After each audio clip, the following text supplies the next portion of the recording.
Okay. Okay, Assalamualaikum warahmatullahi wabarakatuh dan selamat petang. Okay. Good afternoon. Apa khabar? Waalaikumsalam. Baik. Sihat? Okay, so pada kali ini kita akan membentangkan, okay, so pelajar-pelajar akan membentangkan tugasan untuk kursus UHB 11002 untuk kursus Bahasa Melayu Komunikasi 1. Okay, so in this session, we are going to watch presentation from students who are taking UHB 11002 Malay Communication 1. Okay, for your information, okay, so the Malay Communication 1 focus more on the basics of Japanese, focus to the basic of Malay language is offered to the foreign language who are mostly still in their first semester of study here. Since the mode of learning now is online, some of them are still at their country. They are still learning, hence they might once in a while encounter of difficulties in applying the correct pronunciation, intonation, and Malay language grammar.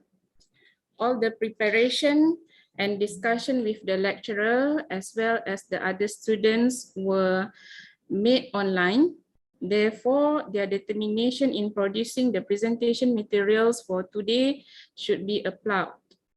Okay, so now let's watch the presentation of the first group with the title Malay Traditional Game Congkak.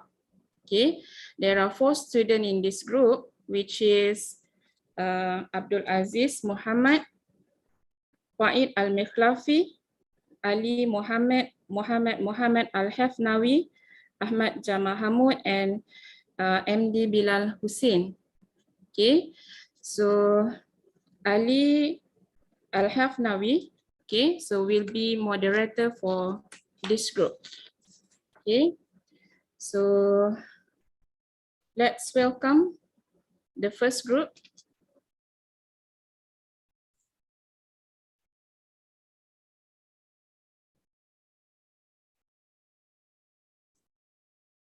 Okay, Ali, you can start. Okay. Nama saya ialah Ali Muhammad Al-Hifnawi. Saya berasal dari Egypt. Sekarang saya tinggal di Johor. Saya pelajar di Fakulti Sains Komputer dan Teknologi Maklumat. Sekarang we will discuss about our presentation, but before that, let my team introduce himself. Muhammad Bilal can start.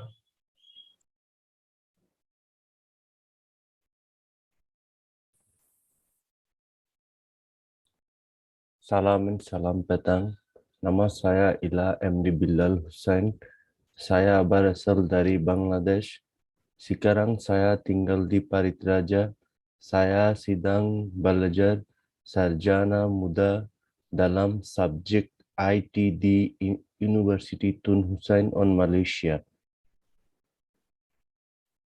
Now, another group member will present the next. Yes, Abdul Aziz can start. Assalamualaikum warahmatullahi wabarakatuh. Nama saya ialah Abdul Aziz Muhammad Qaid Al-Mikhlafi. Saya berasal dari Yaman. Sekarang saya tinggal di Yaman. Saya ialah pelajar di Fakulti Kejuruteraan Mekanikal dan Pembuatan. And now we will return back to the moderator of the group. Yes, Ahmad can start. Assalamualaikum. Nama saya ialah Ahmad Jamal Hamud. Saya berasal dari Djibouti. Sekarang saya tinggal di Saudi Arabia. Saya ialah pelajar Fakulti Kejuruteraan Elektrik dan Elektronik. Okay. Now we will present our presentation.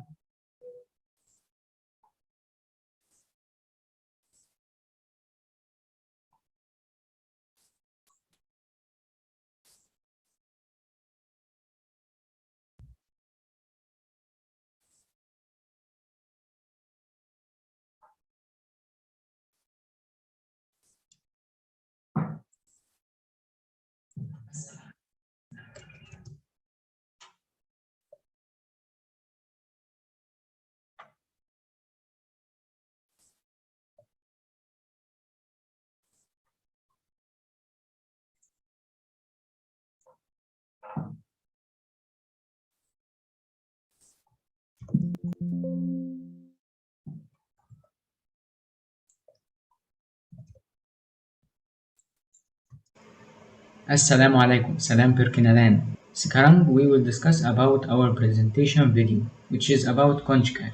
Saya ialah Ali Muhammad Hifnawi, and let's start.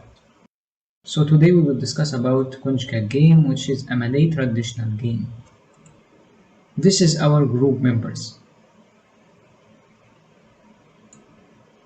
So first, let's talk about the introduction of Konjkak game. The game is known throughout the world and has up to 250 names, with some taking on the name of the board or the playing pieces.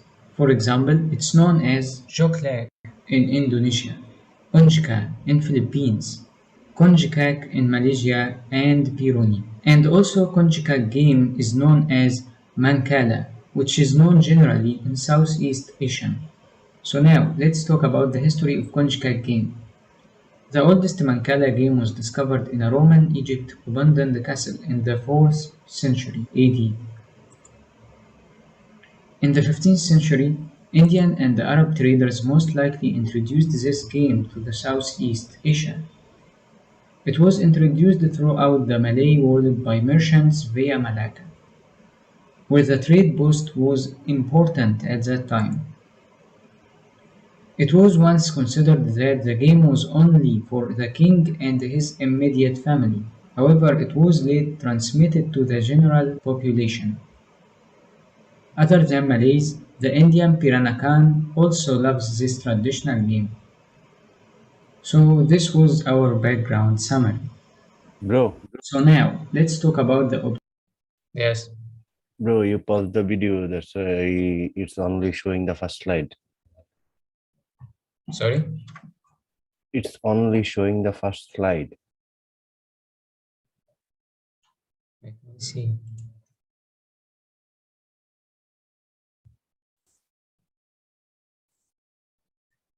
Share again now. Can you see? Now, okay, but just start the play. Play the video in first. So return to back. Yeah. Because Yeah, we are okay. not so. Assalamu alaikum, salam perkinalan. Sekarang we will discuss about our presentation video, which is about Konjkak. Saya ialah Ali Muhammad Hifnawi, and let's start. So today we will discuss about Konjkak game, which is a Malay traditional game. This is our group members. So first, let's talk about the introduction of Konjkak game. The game is known throughout the world and has up to 250 names, with some taking on the name of the board or the playing pieces. For example, it's known as Joklek in Indonesia, Unjka in Philippines, Konjkak in Malaysia and Pironi. And also Konjkak game is known as Mankala, which is known generally in Southeast Asian. So now, let's talk about the history of Konjkak game. The oldest Mancala game was discovered in a Roman Egypt abandoned castle in the 4th century AD. In the 15th century, Indian and Arab traders most likely introduced this game to the Southeast Asia. It was introduced throughout the Malay world by merchants via Malacca, where the trade post was important at that time. It was once considered that the game was only for the king and his immediate family. However, it was later transmitted to the general population. Other than Malays, the Indian Piranakan also loves this traditional game. So this was our background summary. So now, let's talk about the objective of playing Konjkak game. So the goal of Konjkak game is very simple, which is to collect all the marbles by moving them across your opponent's house while inserting each of your marbles into your own house. The winner is the one who has the most number of marbles in his or her house. So we will talk about it in details later. So now let's talk about the equipments of the game. Number 1. Equipment. We will introduce some of the equipment to use it in the Kongak game. First of all, we will have a Kongak board. Over here, we will find the standard board, the white, the wooden board. You can find the 14 homes over here, and also you can find the storehouses, one of them there, one of them there. So this is the standard box, how it looks like. The square shape, it's a little bit different from the standard board. You can find the edges over here more like a square rather than here curved. Okay, and the star houses will be like an oval shape, different than the normal circle. And after that, you will go to a fish shape. They made this fish shape to make like to change the normal boards to make the kids interesting in the game more. So there's also the same 14 homes, and you can find each storehouse. It's next to the each player, one of them here, one of them there. For the last shape of the boards, you can find the box shape. The difference is not much from the square shape. They looks like the same exactly. Only the one thing's different is you can find here is a small hinge, one of them here or one of there. So what can you do with this hinge is you just flip the board to make it like a small box, so you can carry it whenever you want. If you want to play outside the home.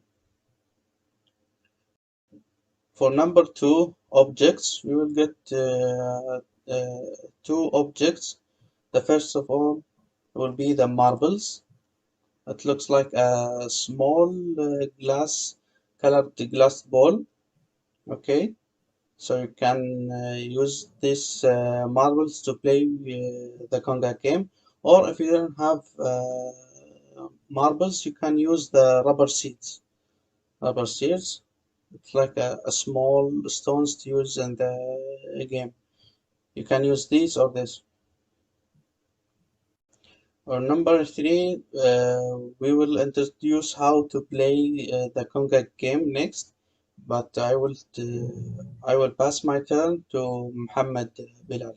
Hello everyone, my name is MD Bilal Hussain. Now I am starting to discuss about this chalk-up games, how to play these chalk-up games. This one is the fastest of these games. The chalk-up board consists 2 rows and 7 holes. The 7 holes calls it's the houses, and the 2 bigger holes calls it storehouse or homes. Each player uses the slide of the board that is closest or to his or her. Each player start the game with 7 cells in his or her house. The next step is the objectives of these chalk-up games. The objectives of chalk-up is to move your marbles into the storehouse that is situated on left hand side.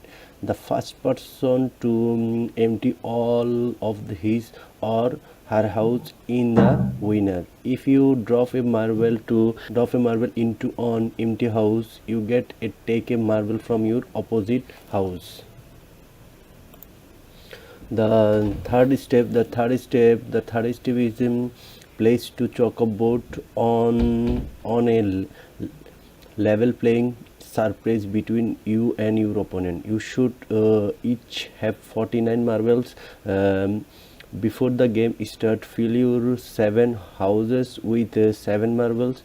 Make sure that your opponent does the same. Both of you should leave your storehouse empty.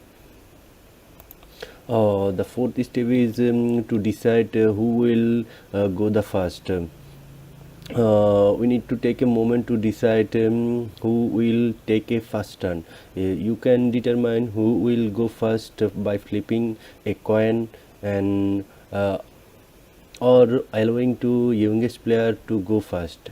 or letting the person who won the last game you played together go first.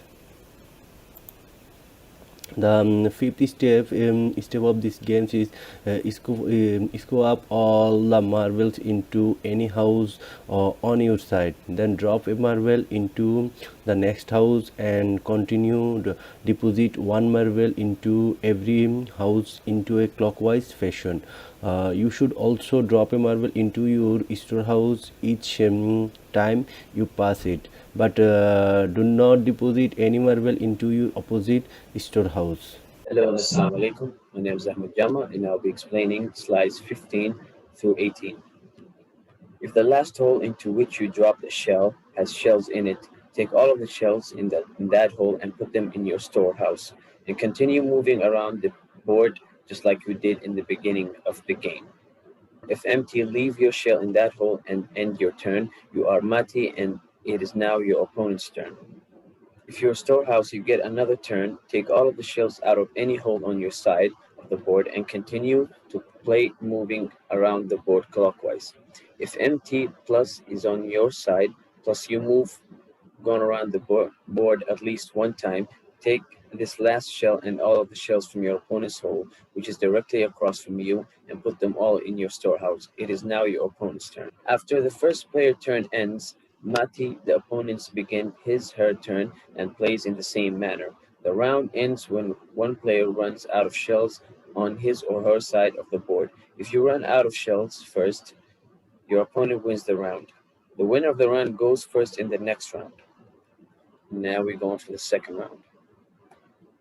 Each player recounts the 7 shells into each hole on their side of the board, starting with the hole nearest to your own storehouse. If one player has leftovers after putting 7 shells into each hole, they are menang biji and put all the extra shells back into their storehouse. Since losing will not have enough shells to put 7 in each hole, they must nikang, have some holes with less shells. This is done by filling in as many holes as possible with 7 shells and splitting the remaining shells up amongst the remaining holes on their side of the board. The holes are the holes closest to the opponent's home. The number of Nkang holes will depend on the number of shells remaining after the previous round of play, but should never be more than 3 holes. Some Nkang holes may even be empty if you're really low on shells.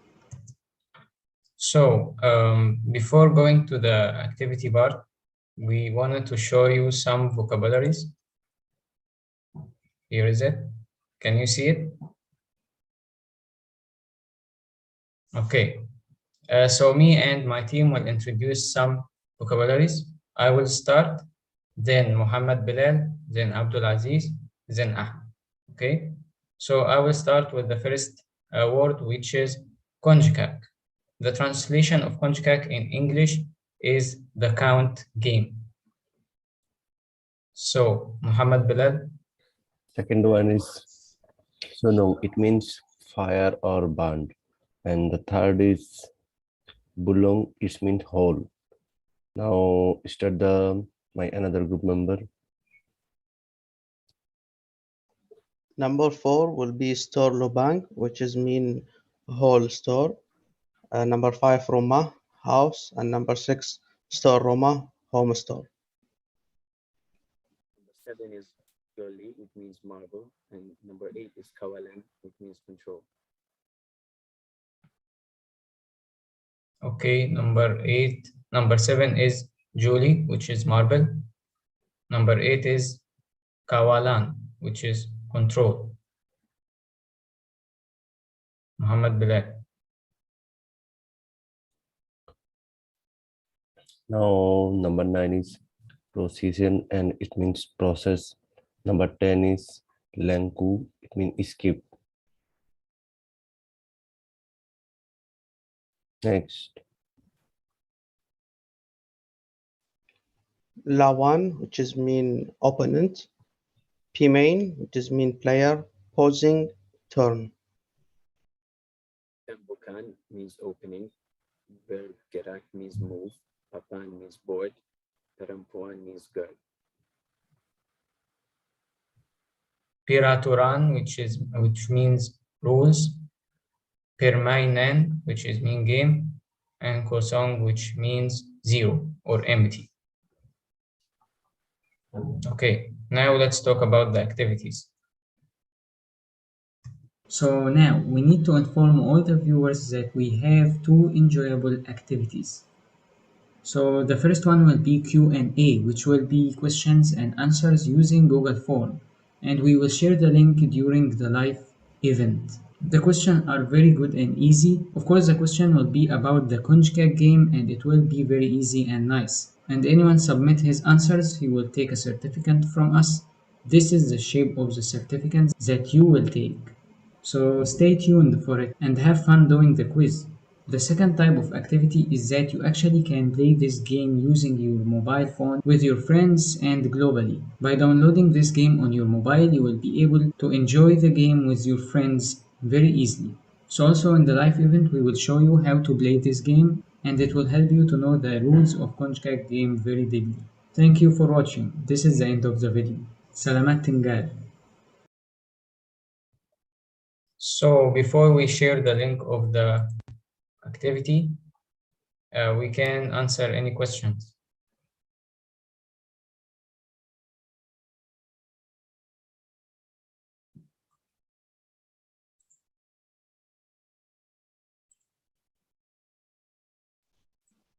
Guys, do you have any questions for the presentation?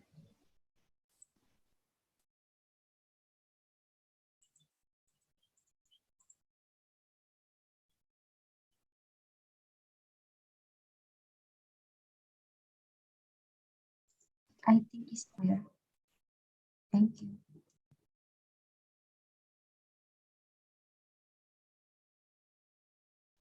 I think we will not receive any questions. You can proceed present. Okay, Mohammed Bilal, can you share the link? Okay, I already shared the link in our chat box. Everyone, please fulfill this form and get the certificate easily.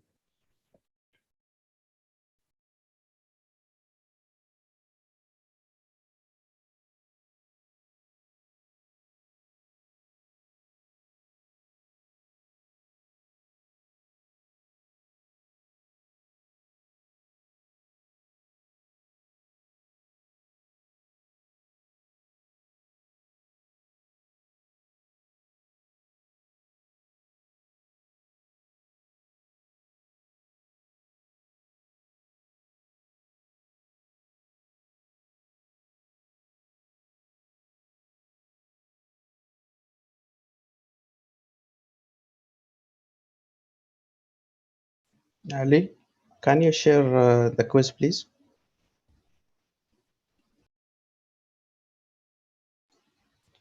Yeah, he Present shared it in the box. yeah, Chat present. box. Yep. No, Oh. not the chat box. Present the quiz.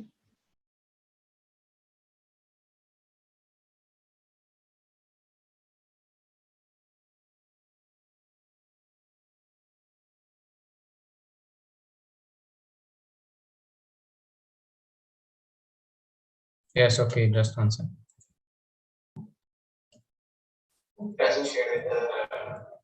Yeah, present. Yep.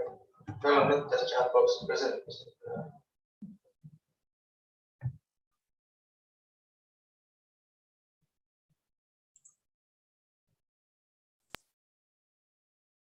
Okay, do you see it?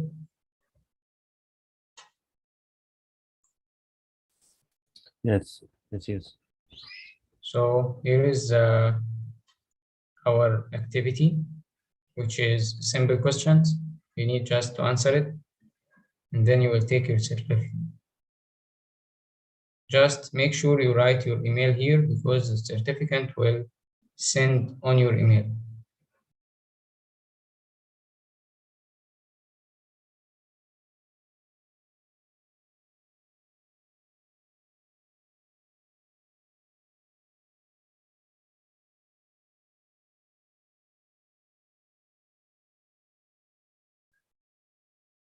It's only 10 questions.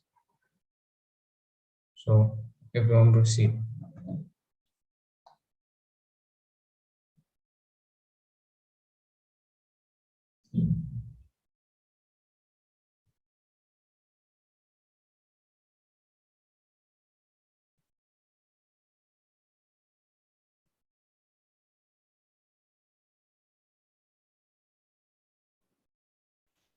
Okay, so let's review your question and give the answer.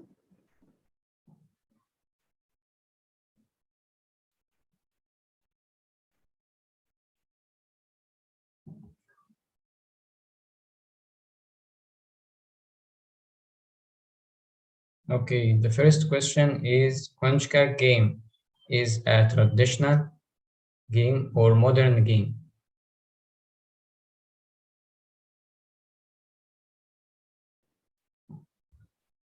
Okay, so the answer is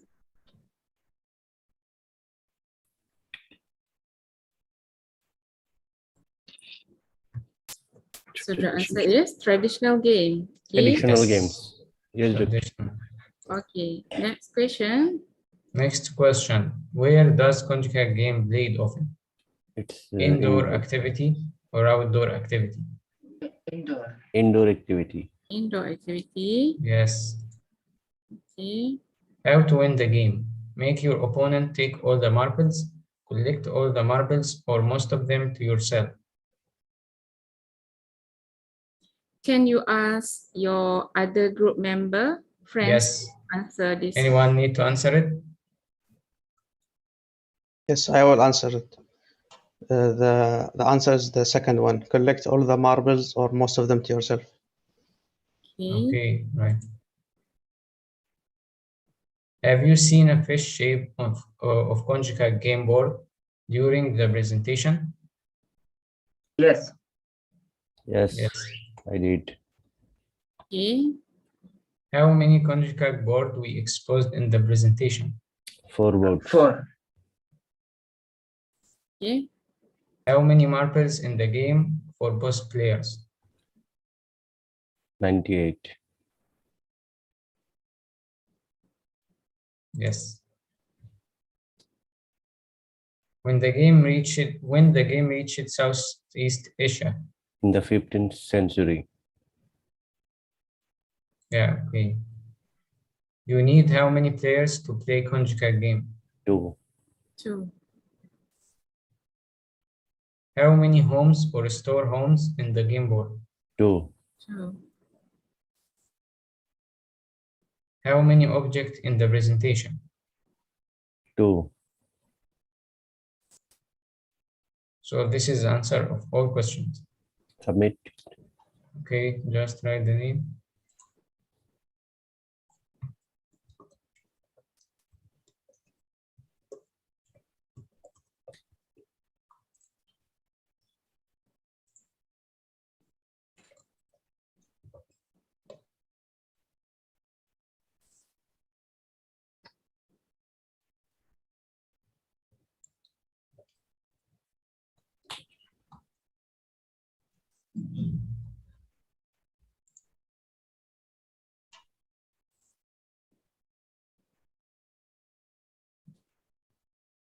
So after you submit, you should check your email and the certificate will be sent to you.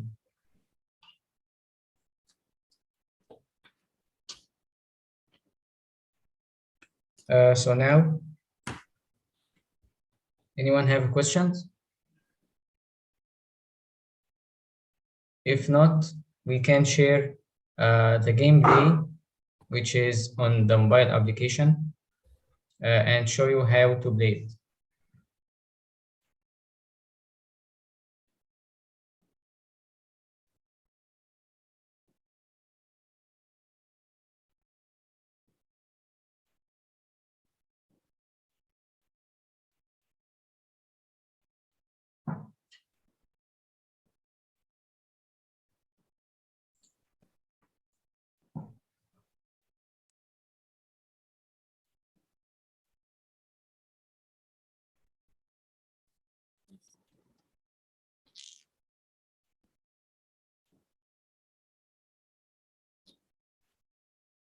So now you see my screen?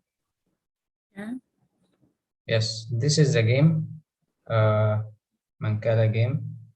It's on mobile phones, Android and iOS. You can download it from the Play Store or App Store. So I will open it. and I will play with Muhammad Bilal. Okay, just to play, click on online. You can search for the player name if you have a friend playing this game. Bilal, is you are the third one? Yeah, third one. Yes, Bilal is the last one here. I will play with him.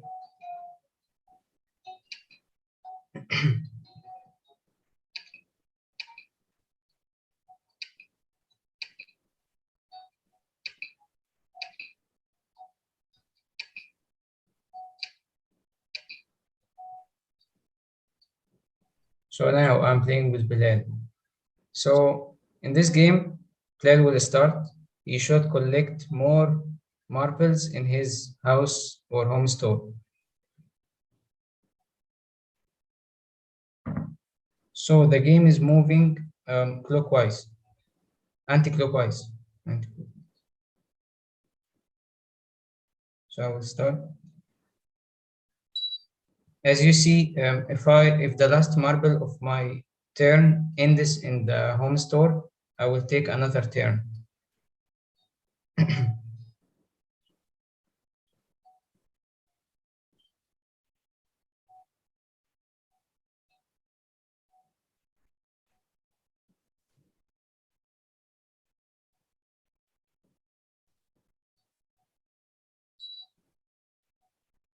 I will take another turn also.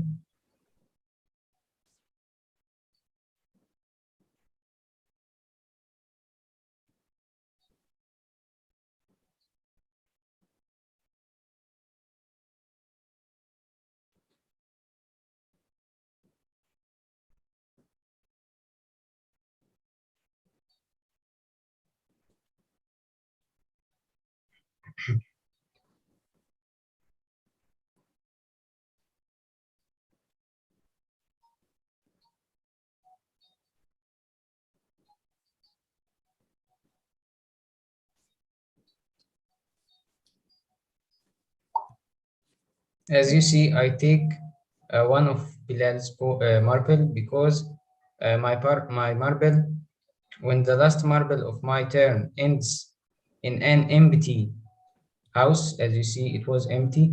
So I take the opposite house. I take all the marbles from the opposite house. So I take one marble from Bilal, which was at the opposite house of mine.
Muhammad Bilal wins as he collects more marbles than me. He's 25 and I 23. So this is how the game works. You can play it, and if you have any questions, as I said, you can ask me or our team.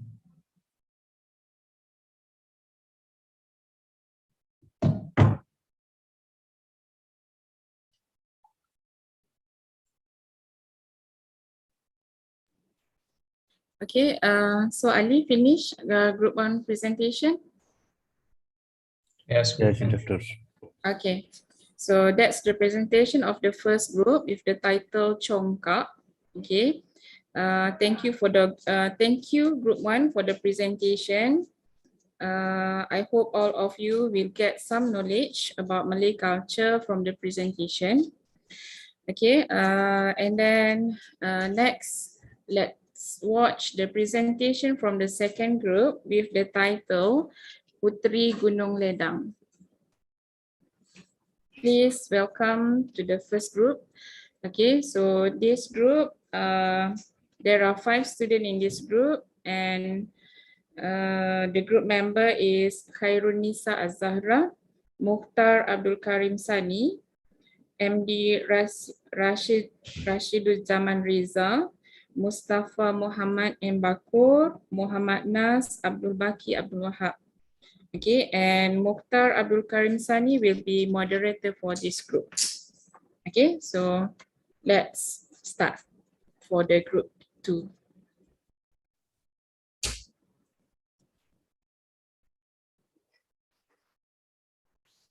Assalamualaikum dan salam sejahtera.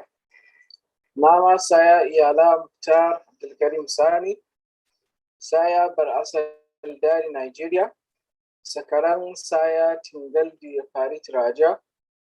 Saya ialah pelajar Fakulti Sains Computer dan Teknologi Maklumat. So we are going to present to you about the story of Putri Gunung Ledang. Before we start, I would like to introduce you to the group members. First, Khairun Nisa will present herself. Assalamualaikum dan salam sejahtera. Nama saya ialah Karnisa Azara. Saya berasal dari Indonesia. Sekarang saya tinggal di Pagoh, Malaysia. Saya ialah pelajar dari Fakulti Sains Gunaan dan Teknologi. Terima kasih. Okay. So now Muhammad Rashid Jamal Reza. Salam sejahtera. Nama saya ialah Muhammad Rashid Jamal Reza. Saya berasal dari Bangladesh. Sekarang saya tinggal di Rangpur, Bangladesh. Saya belajar di Fakulti Sains Komputer dan Teknologi Maklumat. Okay. Muhammad Nasir.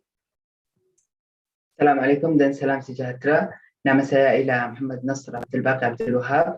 Saya berasal dari Yaman. Sekarang saya tinggal di Johor, Malaysia. Saya ialah belajar di Fakulti Computer Science dan Teknologi Maklumat. Okay, now Mustafa Muhammad. Salam sejahtera.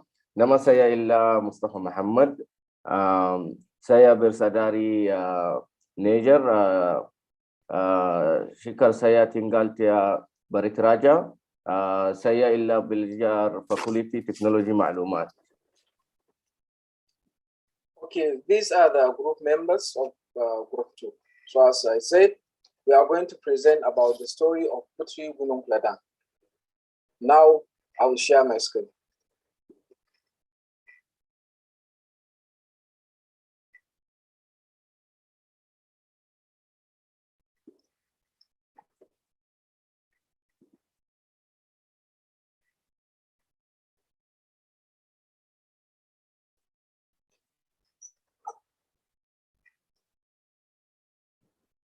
Anissa, no sound.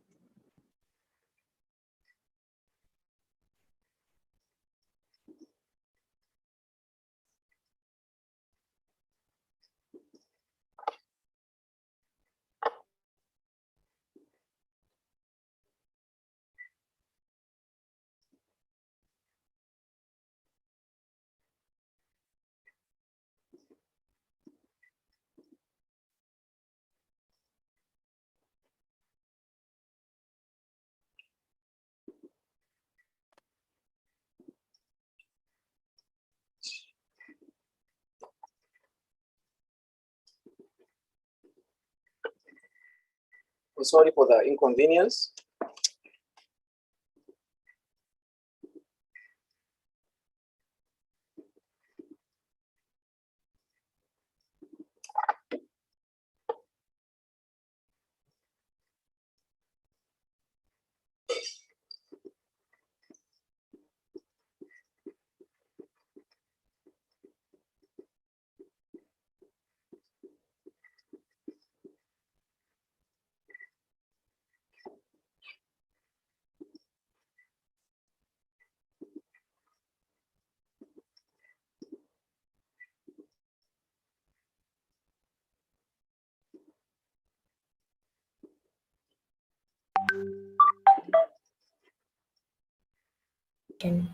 Putri Gunung Ledang is one of the most famous folklore in Malaysia.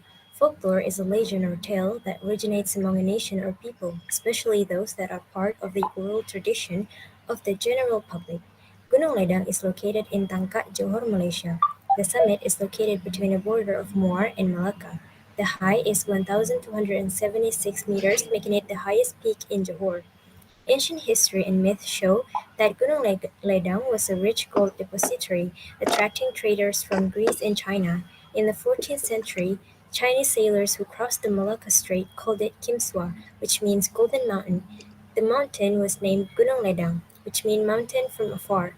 During the Majapahit Kingdom, there are even locals who claim that the golden bridge connecting to the mountain was successfully built but is now buried underground in the site. Some say the remains of the gold and silver bridge are still there but have been reclaimed by the forest. Others claim that the bridge can only be seen in the spirit world. Putri Gunung Ledang is a celestial princess who lived and protected Mount Ledang. Legend has it that her beauty is unmatched. She was courted to be the wife of Sultan Mahmud Shah. He was the then Sultan of Malacca.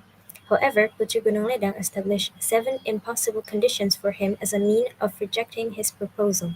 This paper studies the culture of Malaysia, focusing on the traditional folk tale which is titled Putri Gunung Ledang, aims to introduce Malay culture to foreigners. Content. A princess known for her wisdom and beauty lies at the top of Mount Lidang because the mountain is so far away. No one has ever reached the summit. The Gunung Lidang Forest is home to a variety of wild animals. The news of Putri Gunung Lidang reached Malacca Palace. The Sultan of Malacca desired Putri Gunung Lidang to be his queen. He directed that the authorities be dispatched to Mama's guarding part left many gifts for the princess. Tun Maman and his team then uh, began began began to climb the mountain as His Majesty representative in order to propose marriage to the princess.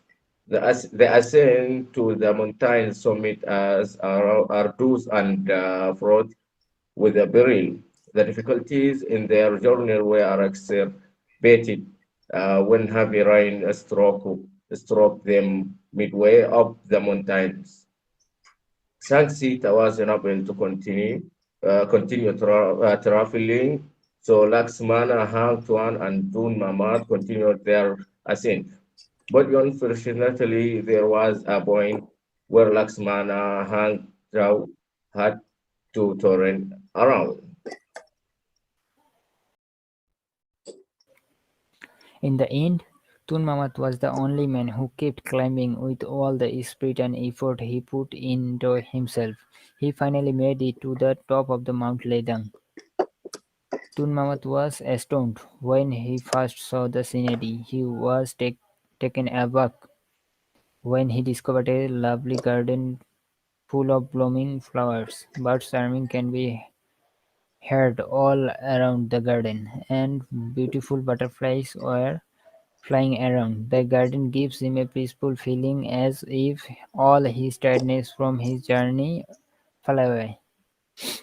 Tun Mamat was taken aback by the beauty he had just discovered when an elderly lady appeared in front of him. "What is your name? Where did you come from?" asked the elderly lady. Tun Mamat responded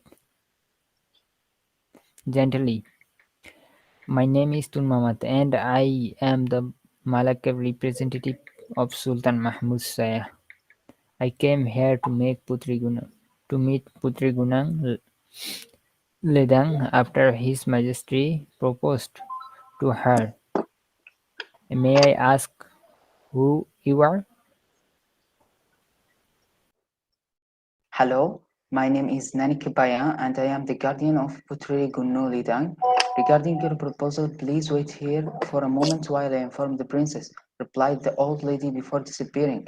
Nani Kibayati reappeared after a brief moment and met Tumamat. Tumamat, please inform Sultan Mahmud Shah that Putri Gunnu Lidang has sent her regards. She has been thinking about the proposal you had requested, and she said it would be accepted if His Majesty could prepare her 7 marriage gifts. The gifts include a golden bridge or linked mountain leading to the Malka Sultan's palace, a silver bridge for her to cross back on her way back to Mountain Leading, 7 trays of mosquitoes' hearts, 7 trays of germ hearts, 7 jars of virgin trees as bathing water, 7 boils of young betel nut juice, and 1 boil of blood from His Majesty's son, Raja Ahmed. Tun Mamat walked down to get his team and returned to the palace after hearing all the conditions from Putri Gunung Lidang. When they arrived at the palace, Tun Mamat immediately informed His Majesty of the princess' 7 conditions. He assumed that His Majesty would appoint the princess and cancel her marriage proposal.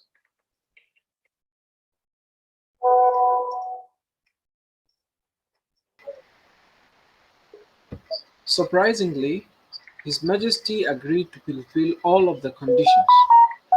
It was thought that His Majesty could fulfill all of the 6th condition, but in order to do so, he ruined his own kingdom. This is because His Majesty forced the citizens to work hard in order to finish the breach, and His Majesty became cruel to his own kingdom as a result.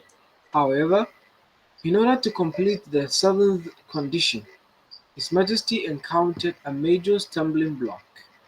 He will never kill his own son for a bowl of his blood. His Majesty had tried several times, and just as he was about to sacrifice his prince, Putri Gunung Ledang appeared in that hall. Stop! Never dare to do that to your own prince, Putri Gunung Ledang stated. The princess stopped him from committing the sin, and she also condemned him for his actions in preparing the marriage gift. His Majesty had become selfish towards his people because he had forced them to help him fulfill his desire to marry the princess. Putri Gunung Ledang also stated that the marriage conditions were merely excuses for her refusal of the proposal. Sultan Mahmud Shah felt guilty and ashamed of himself. Others claimed that the princess was still devoted to her late husband, who died in Padang Besar, and that she will never marry again.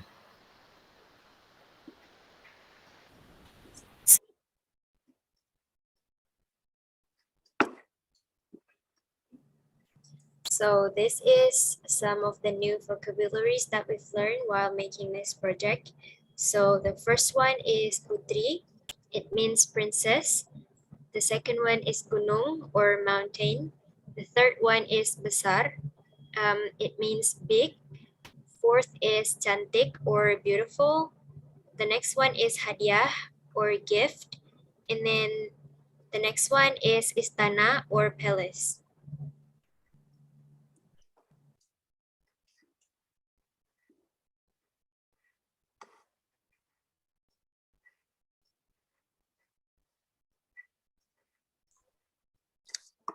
The number 7, Penguin Raja, means a person who attend a royal court as a companion or advisor to the king or queen. The number 8, Nenek, means in English grandma. Dara, number 9, Dara, means blood. The number 10, kebijaksanaan, means wisdom. And the last one, number 11, Setia, means faithful. Okay, so now we are going to proceed with the interaction activities. But before then, we would like to have some questions from you.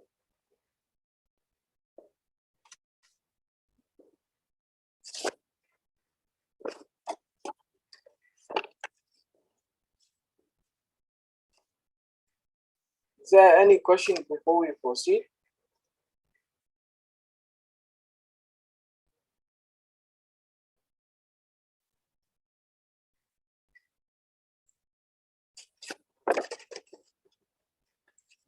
Okay, I will assume there is no question, so we can proceed now. So we basically have two activities that we are going to present. The first activity is that we are going to read the story of Putri Gunung Ledang in Bahasa Melayu. And the second activity is we are going to conduct a live quiz, which we will share the link later. So now, this story has 6 paragraphs, and each one of us is going to read one paragraph. Khairun Nisa, Muhammad Nasir will read the first paragraph. Khairun Nisa will read the second. Mustafa will read the third. I'm going to read the fourth paragraph, and Reza is going to read the fifth paragraph. So now we are going to start.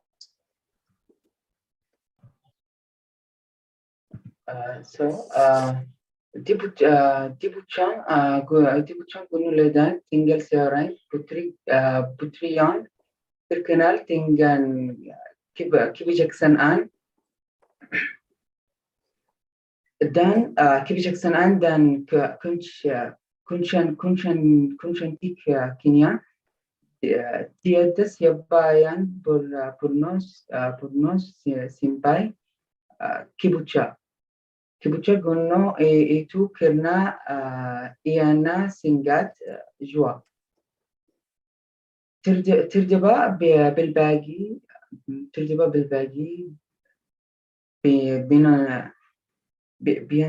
puas di dalam hantu Gunung Ledang. Berita tentang Putri Gunung Ledang tersebar hingga ke Istana Melaka. Sultan Melaka hendak menjadikan Putri Gunung Ledang sebagai permaisurinya. Baginda memerintahkan pembesar istana untuk menghantar utusan peminangan itu. Rombongan peminangan yang diketuai oleh Tun Mamat berangkat dengan membawa banyak hadiah untuk Tuan Putri.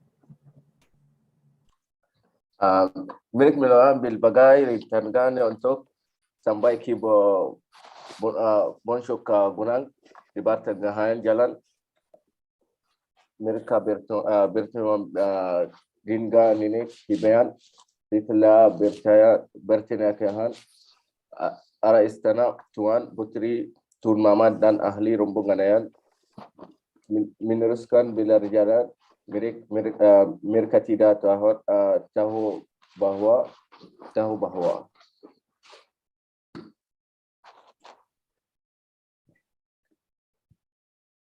bahwa Putri Gunung Ledang telah menerima menjadi nenek Hibayan. Mereka akhirnya tiba ke istana Tuan Putri yang cantik dan besar. Tun Mamat pun memberitahu hajat Sultan Melaka. Tuan Putri bersetuju menerima pinangan itu jika Sultan Melaka dapat memenuhi syarat yang ditetapkan. Antaranya ialah semangkuk darah putera Sultan.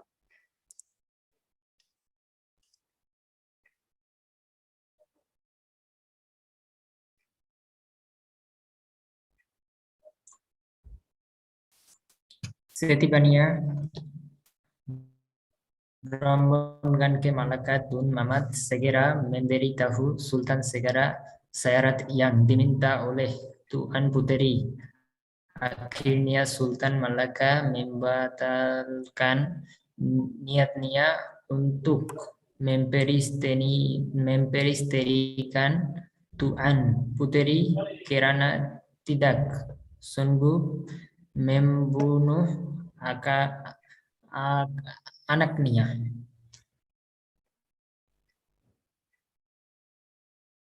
Okay, now we have finished our first activity. We would like to have some questions from you again before we proceed to the next part.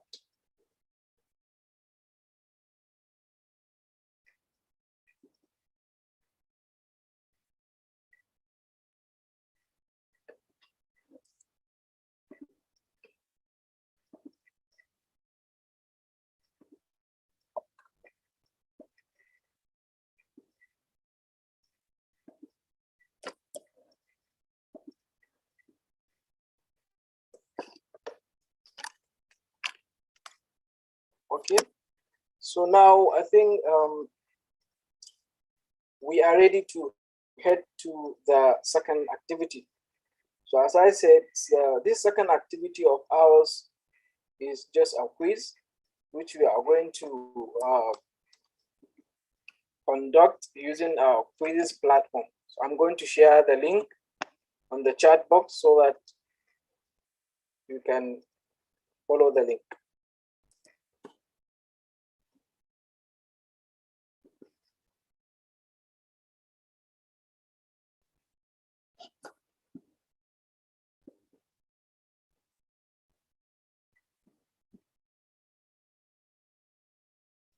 So as you can see from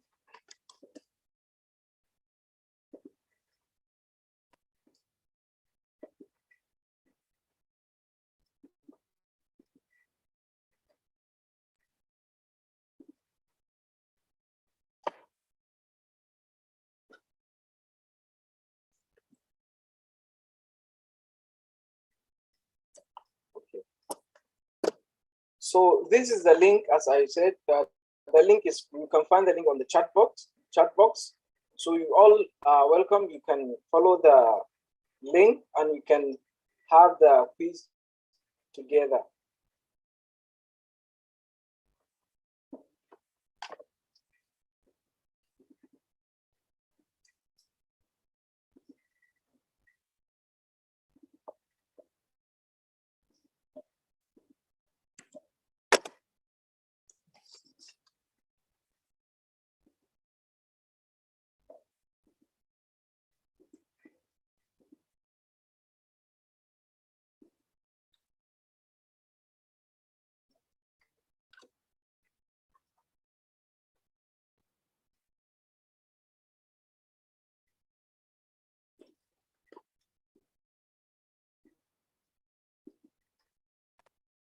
Okay, I'm sorry, there seems to be a technical issue. I'm sorry for this inconvenience.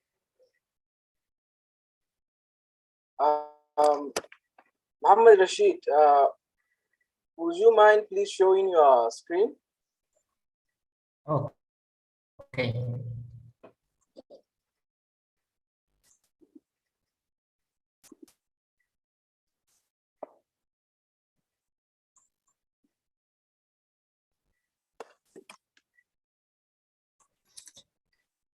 Can you see?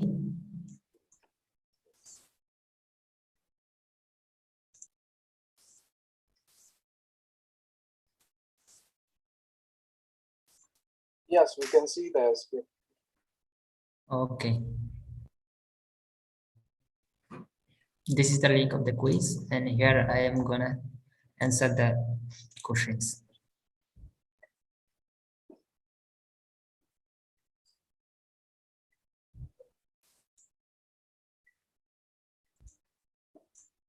So if anyone who wants to join him, you can just follow the link and they can Sure. play together. Which of the following is called as courtiers?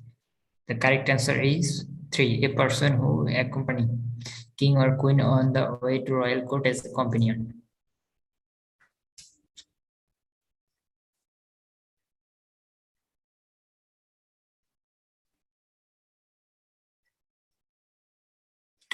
What is the meaning of King Sua? Golden Mountain, Dark Hill, Downtown, Downhill.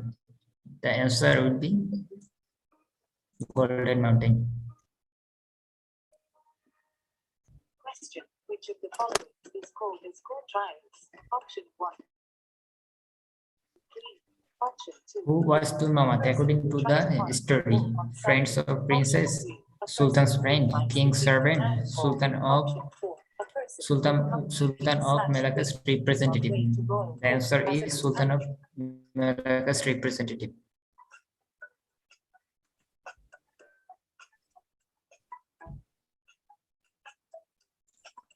Who was the guardian of Putri Gunung Ledang? Hang Tuah, Raja Ahmed, Tun Mamat, Nenek Kebian. Nenek Kebian is the correct answer.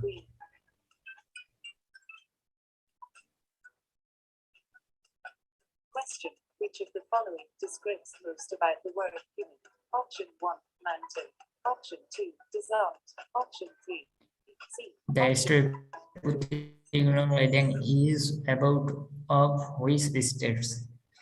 Sarawak, Perlis, Kedah, Melaka, Johor, Selangor, Johor, Melaka. The answer is Johor, Melaka. Option 3. Jealous. Which of the following describes most about the word gunung? Mountain, sky, desert, sea. The correct answer is mountain.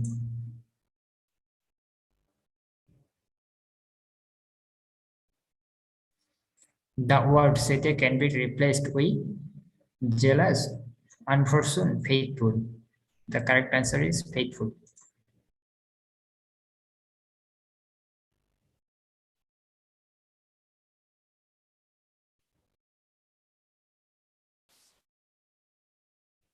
What is the purpose of using tun in Malay sentence? To insult someone, to hate someone, to give least honor, to give highest honor. The correct answer is to give highest honor.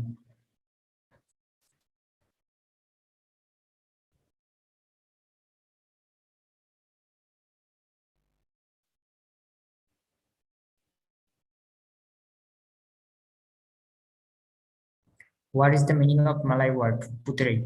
Putri means king, prince, queen, or princess. The answer is princess.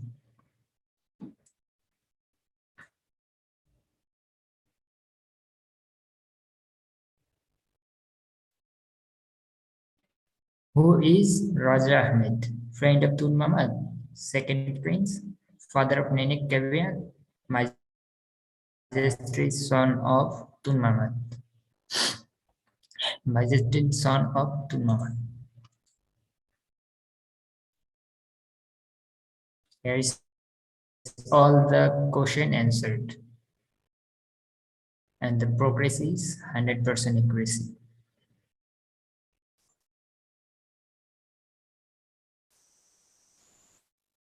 To see the correct answer, please tap on these questions.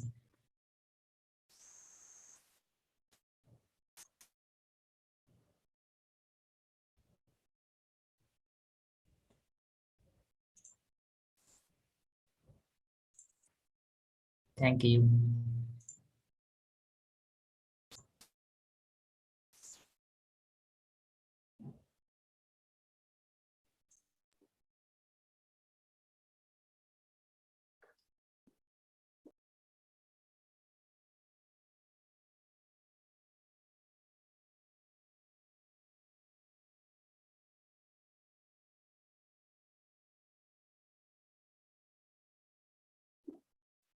Okay, thank you.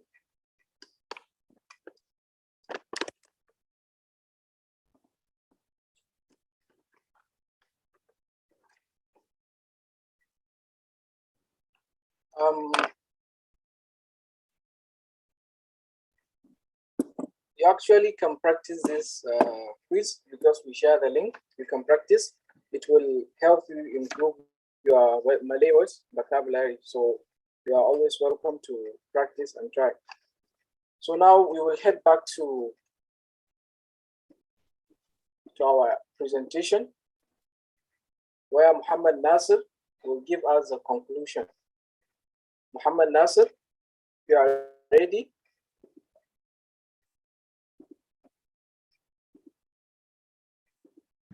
Yes, yes.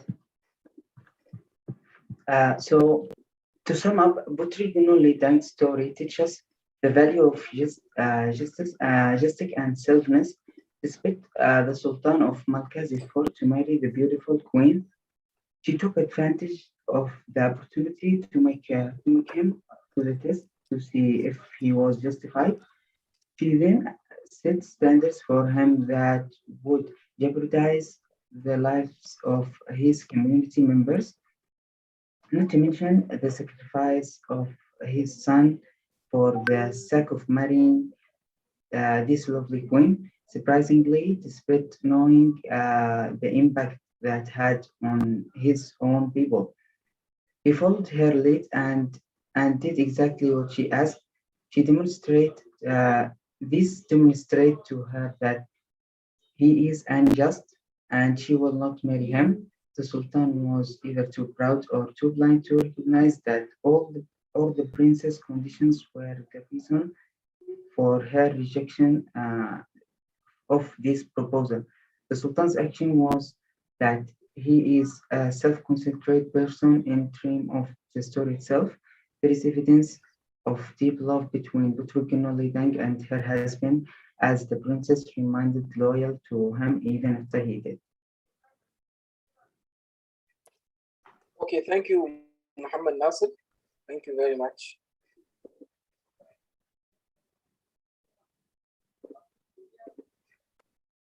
So now we have come to an end of our presentation. So still, I will be honored if you have some questions to ask.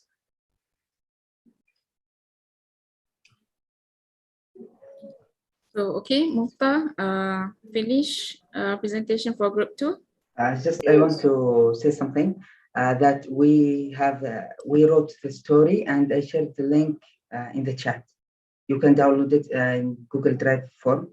It's PDF form. And thank you. Also about the second activity that we have presented. So anyone that wish to practice the quiz, you can go ahead and do it. At the end, we are going to issue a certificate of appreciation. Thank you. So is it group 2 finish your presentation? Yes, we are done. Okay. So thank you for the group 2 for your presentation of the Putri Gunung Ledang. Okay. So so next let's watch the presentation for the group 3.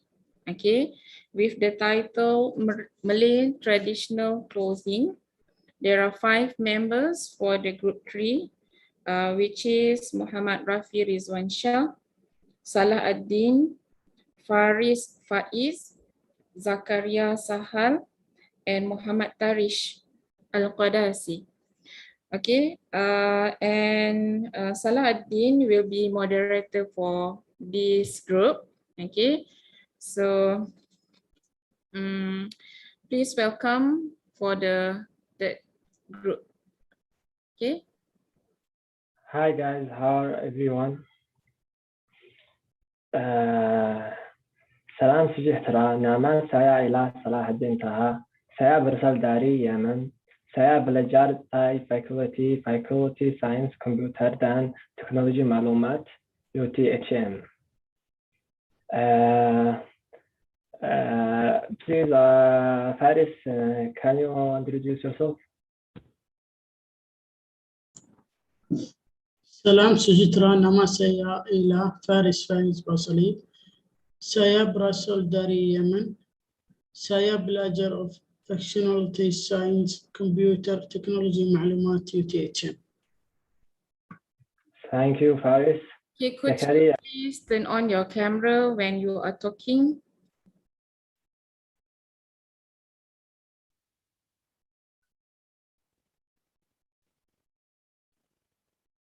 Okay. Assalamualaikum. Nama saya Ayala Zakaria Sahal. Saya berasal dari Denmark. Sekarang saya tinggal di Denmark. Saya adalah pelajar fakulti FSKTM. Thank you, Zakaria. Can you start, Muhammad Rafid Ridwan? Salam sejahtera. Nama saya ialah Muhammad Rafi Dansyah. Saya berasal dari Indonesia. Saya belajar di Fakulti Sains Komputer dan Teknologi Maklumat ITCN. Thank you, Muhammad. Muhammad Al-Katasi. Can you start, please? Salam sejahtera. Nama saya ialah Muhammad Al-Qadasi. Saya berasal dari Yaman. Saya belajar di Fakulti Sains Komputer dan Teknologi Maklumat UTCN. Thank you, Muhammad. So that's our group numbers. So we will start sharing our video.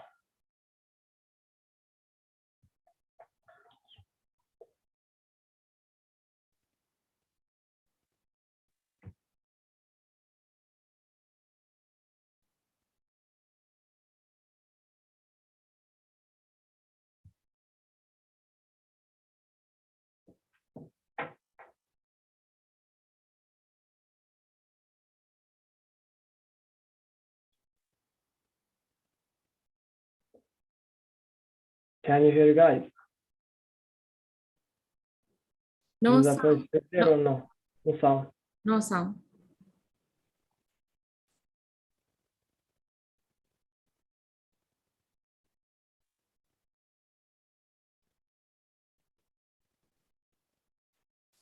Still no sound. Yes.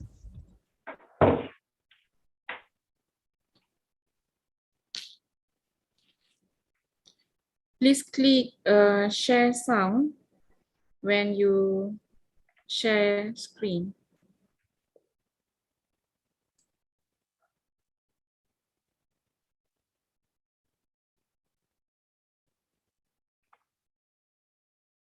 How about now? Okay, you start again from share screen, and then you see the button at the bottom, share sound, and then you click the button of share sound.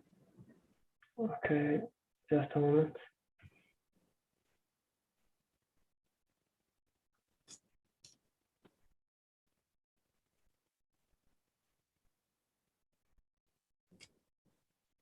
You stop sharing first.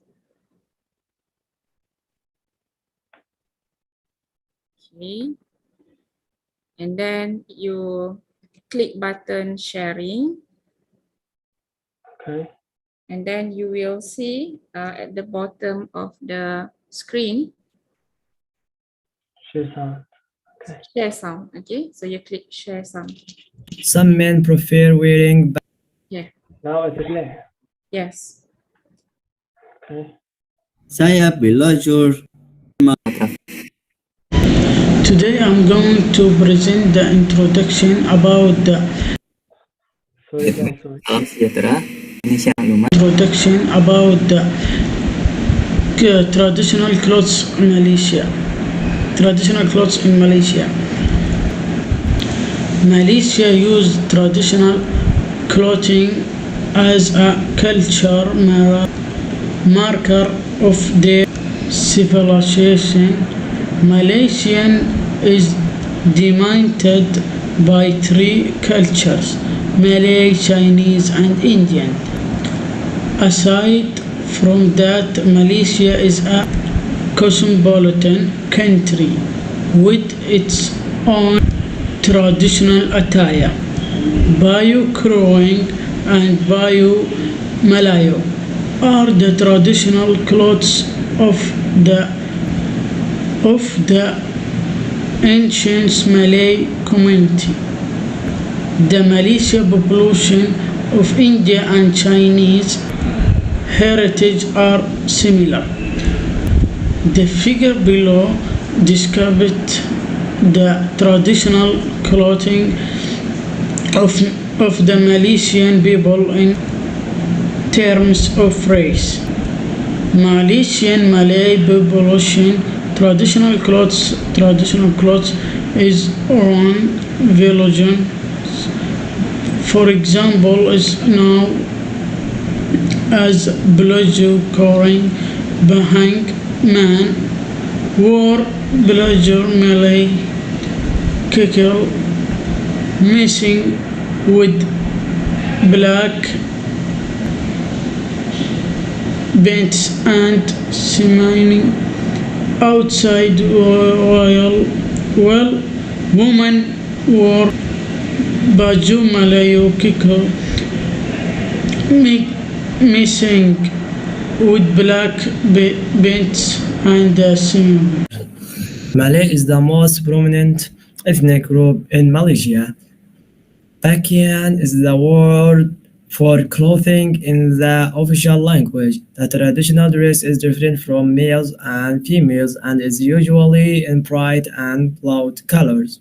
Men. The traditional attire of Malay men is called baju Melayu, which is low tonic beard with pins, and a sarong, which is known as sampan.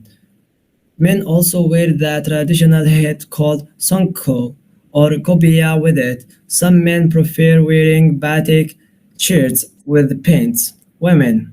The ancient traditional dress for Malay women was kamban, which included sarong tied above the chest. The current traditional dress for women is baju koreng, which comprises of a knee-length full-sleeved blouse and a long skirt called kian. The skirt is plaited on one side. The attire is usually accompanied by a scarf on the head. A semi-formal version is a kabaya, which is skin-fit two-piece costume. Costume. Official outfit required during official national events, especially very ceremonial ones, like the official celebration of the young Dai Bar Tuan Agonog's birthday, is a black baju Melayu with a black kian sempang, embroidered with gold thread. Malaysian ambassadors are also expected to wear the black baju Melayu when presenting their credentials to foreign heads of state. Malaysian royalty wears the white baju Melayu to mourn the death of a member of the royal family. What does baju koreng symbolize? The term baju koreng is loosely translated to mean counseling dress in Malay. It is a loose-fitting outfit that covers the wearer's body without showing its form.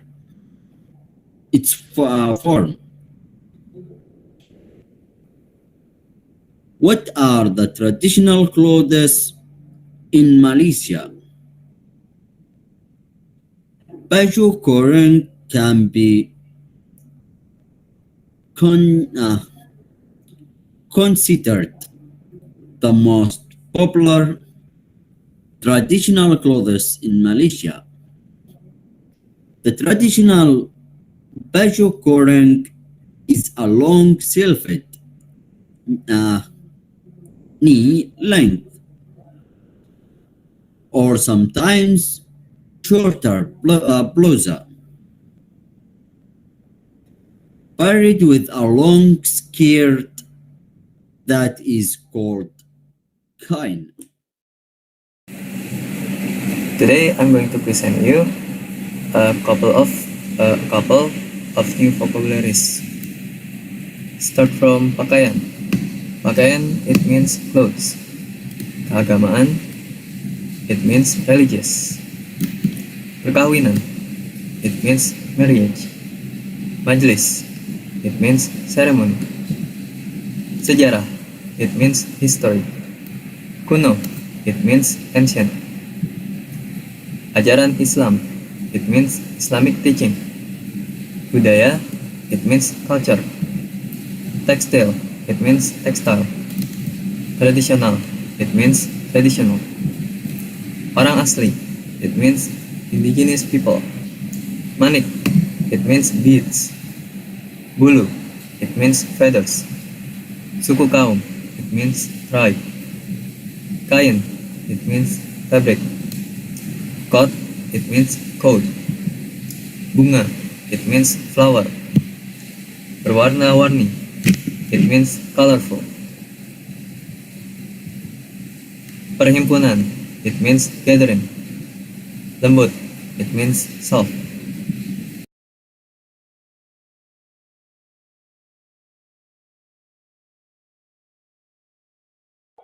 So guys, after watching our presentation, we have like a small activity.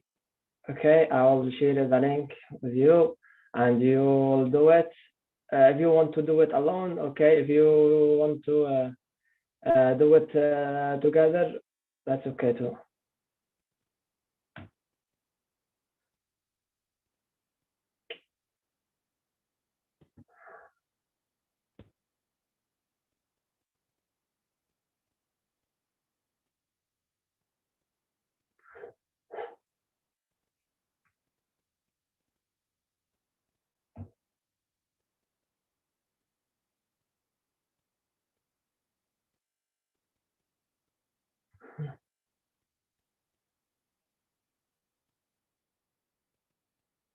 Okay, guys,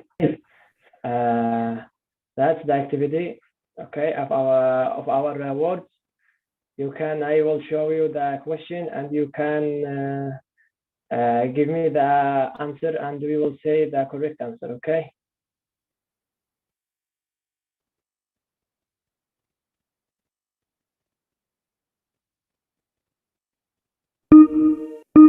Salah, do you share the link?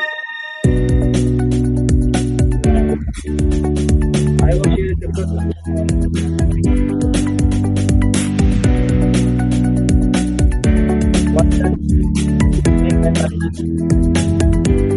One of you give me the answer.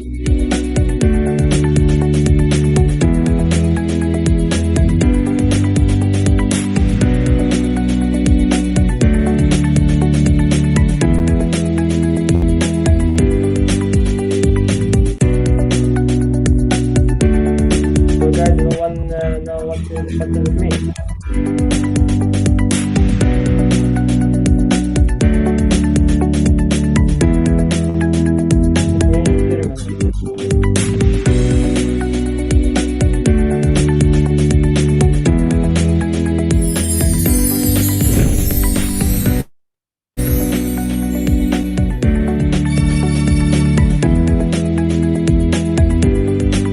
What does unseen cloth mean in Malay?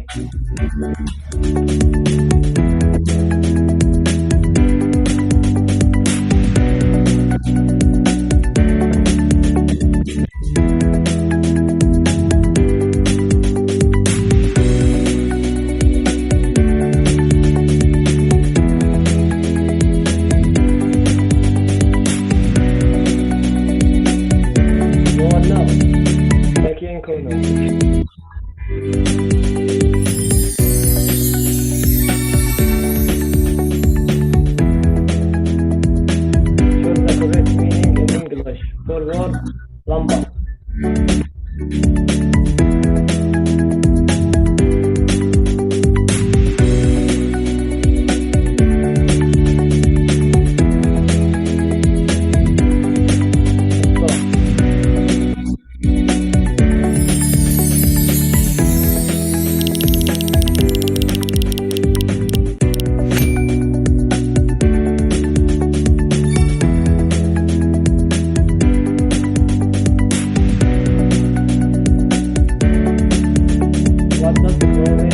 clothes mean in Malay?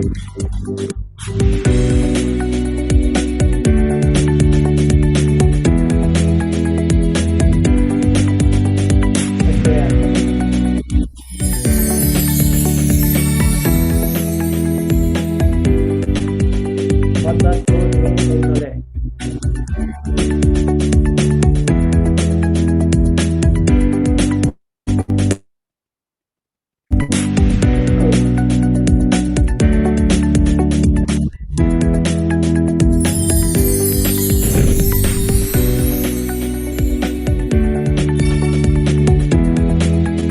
What does religion mean in Malay?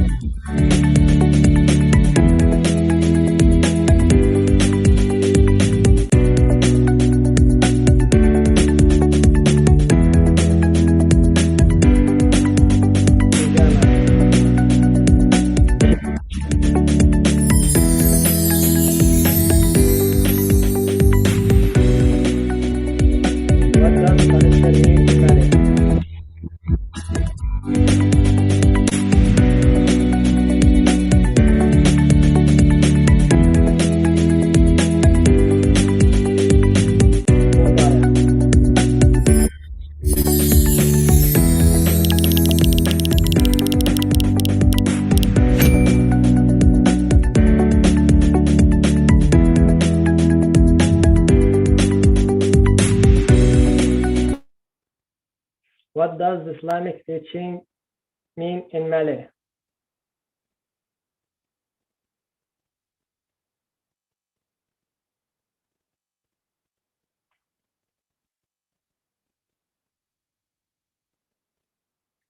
Ijran Islamic.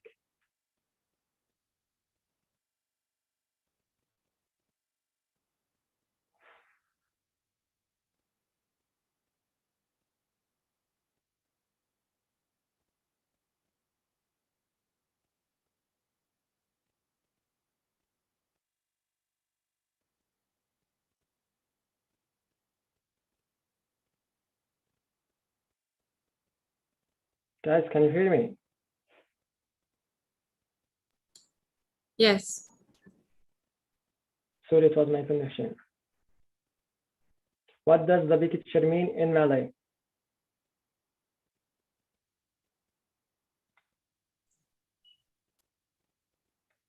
It's bonga. Salah, can you share screen? Sorry. Why it's called it?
Sorry guys, I have a connection problem.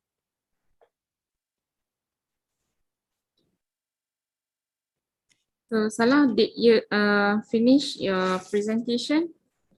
I have a connection problem, so I still want. So the correct meaning for this one.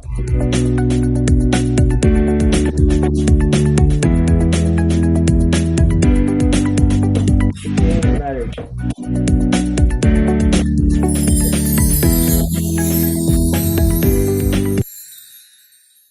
And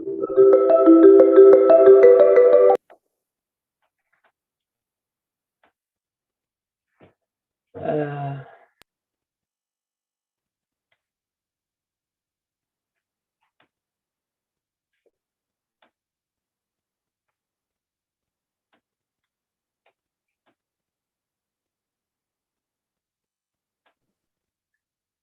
Salah, do you want to continue your presentation or your presentation is finished?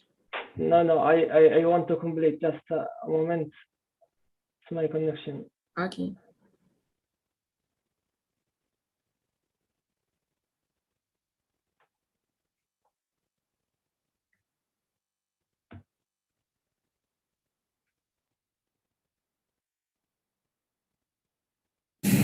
Code, it means code.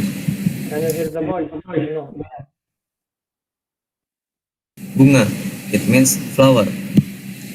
Berwarna-warni, it means color. Means get one question. Finally, each Sorry. Can you hear the voice? Yes, we can. Oh. it means solve.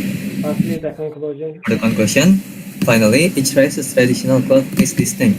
Aside from that, it also cuts across the race's distinct culture. Furthermore, international tourists enjoy the Malaysian community's traditional clothing. As a result, we must protect and preserve the individuality of each traditional textile. Finally, it preserves and promotes Malaysian identity. That's all for our presentation. Thank you for your listening and have a nice day.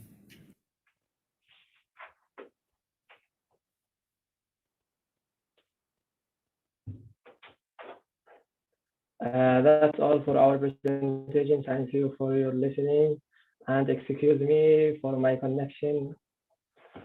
And that's all. I will share the link of the quizzes in the chat. And I hope you have a nice day. Thank you.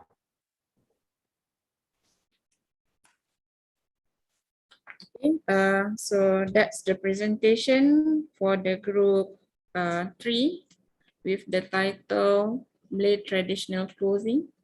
Okay. Next, okay, so let's watch the presentation for the final group. Okay, so the final group title is Malaysian food.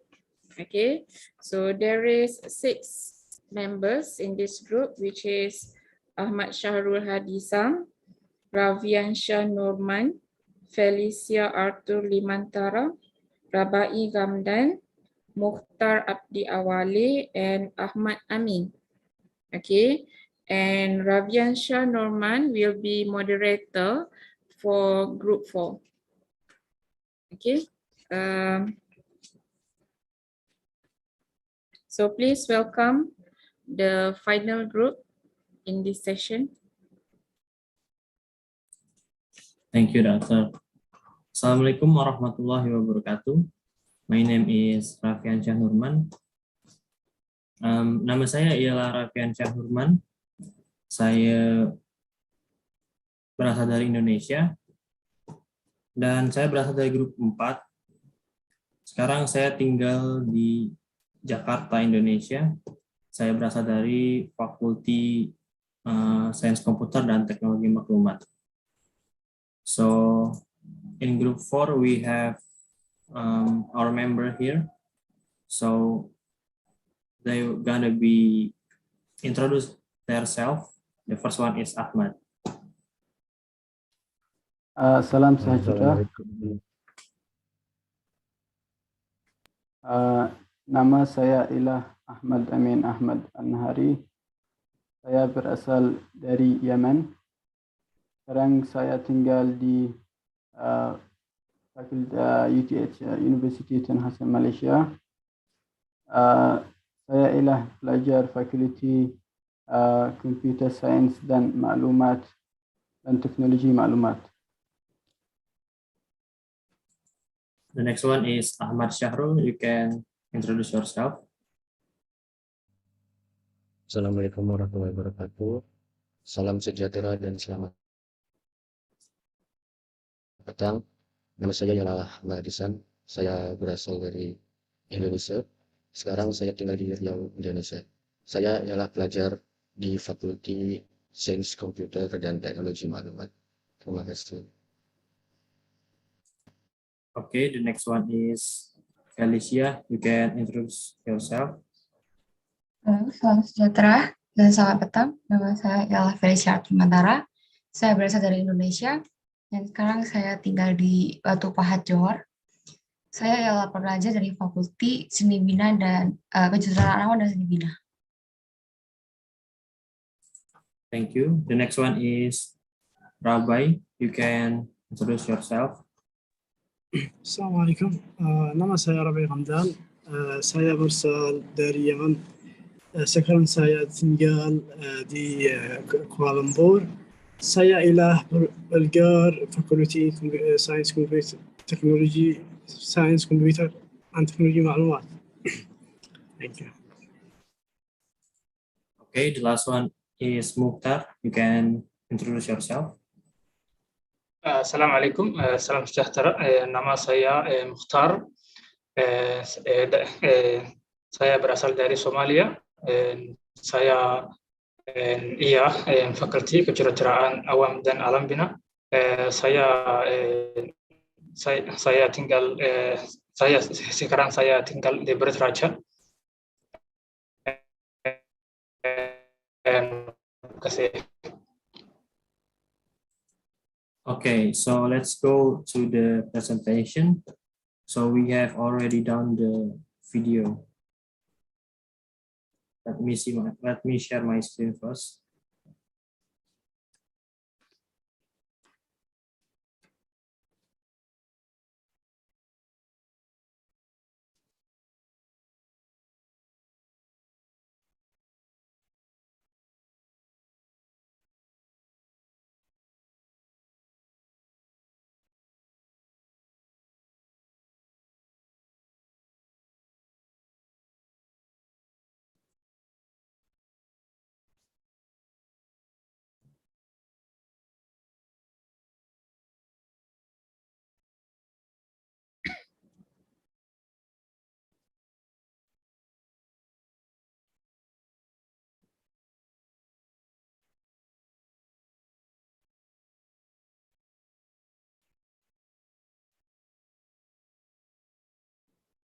Raviansha, no sound of your video.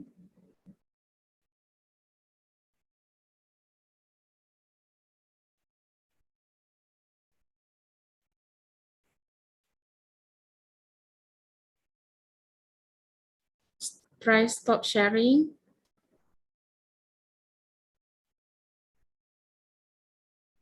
Okay, so you click share screen, and before that, so you click share sound.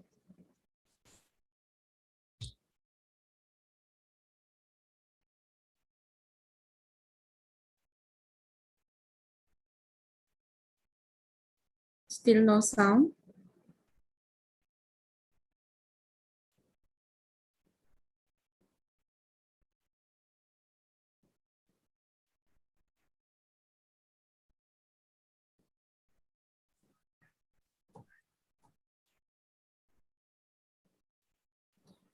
Raviansha, still no sound.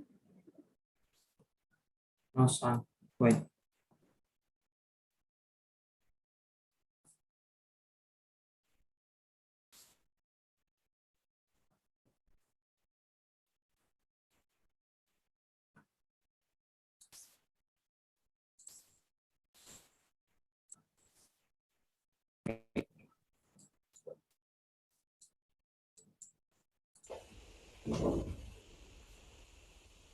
Assalamualaikum warahmatullahi wabarakatuh. Nama saya ialah Raffian Syah Nurman.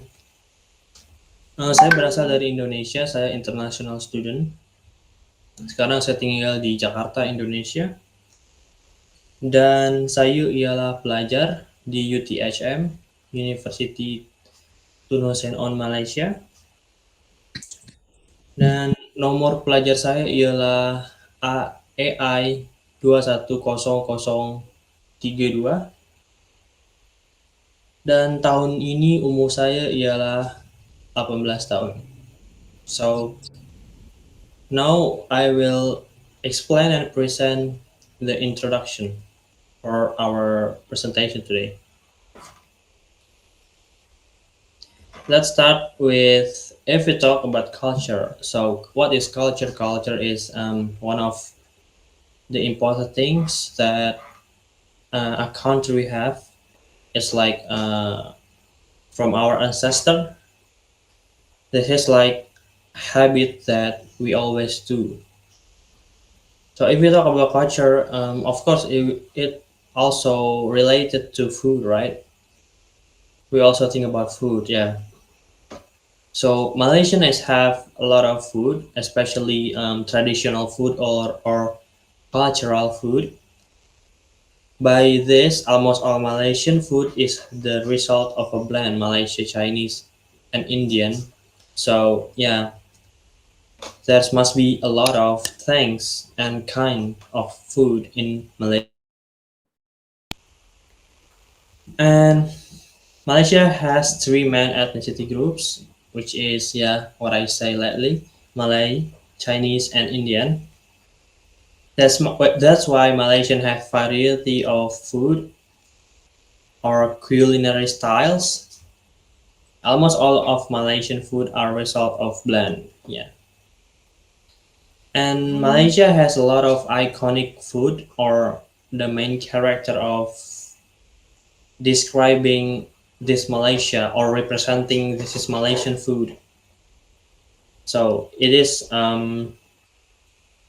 ayam ayam percik and nasi lemak, asam laksa, and mie tarik. Yeah, there's a bunch of Malaysian food that most famous. Sorry, that's famous thing. But if I not wrong, um, I know a lot, but I kind of forgot. So it is nasi lemang, nasi bambu, and then rendang, yeah, and satay. Yeah, satay also quite famous in Indonesia and also rendang. But we have both different version of each other country. So yeah, Malaysia have their own rendang and Indonesia have their own rendang. So we got to the next slides by my friend. Assalamualaikum warahmatullahi wabarakatuh. Salam sejahtera. Nama saya ialah Ahmad Syarul Hadisan. Saya berasal daripada Riau, Indonesia. Sekarang saya tinggal di Riau, Indonesia. Saya adalah pelajar Fakulti Sains Komputer dan Teknologi Maklumat PTHM. Saya berumur 20 tahun. So, the majority of Malaysian and Indian are using only their hands to eat non-watery food.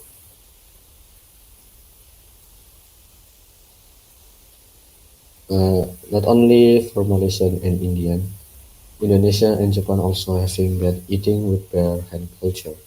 The satisfaction is extremely great. That is why a lot of Malaysian are using bare hand to eat. So for Chinese, usually they use chopstick for eating.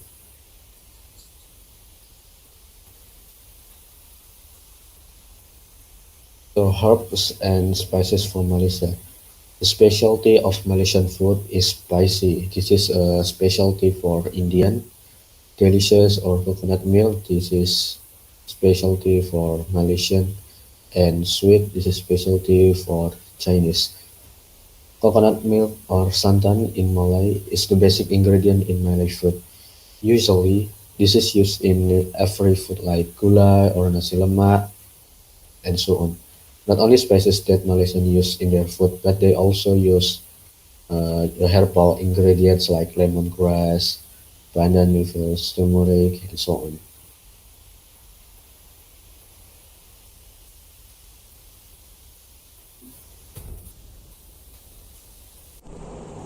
Salam sejahtera, nama saya ialah Sessi Mantara.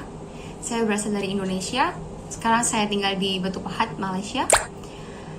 Saya adalah pelajar University Tun Hun Sen or Malaysia. Saya belajar di Fakulti Kejuruteraan Awam dan Seni Bina. Nomor CAT metrik saya ialah EF 200-191. Tahun ini umur saya ialah 20 tahun.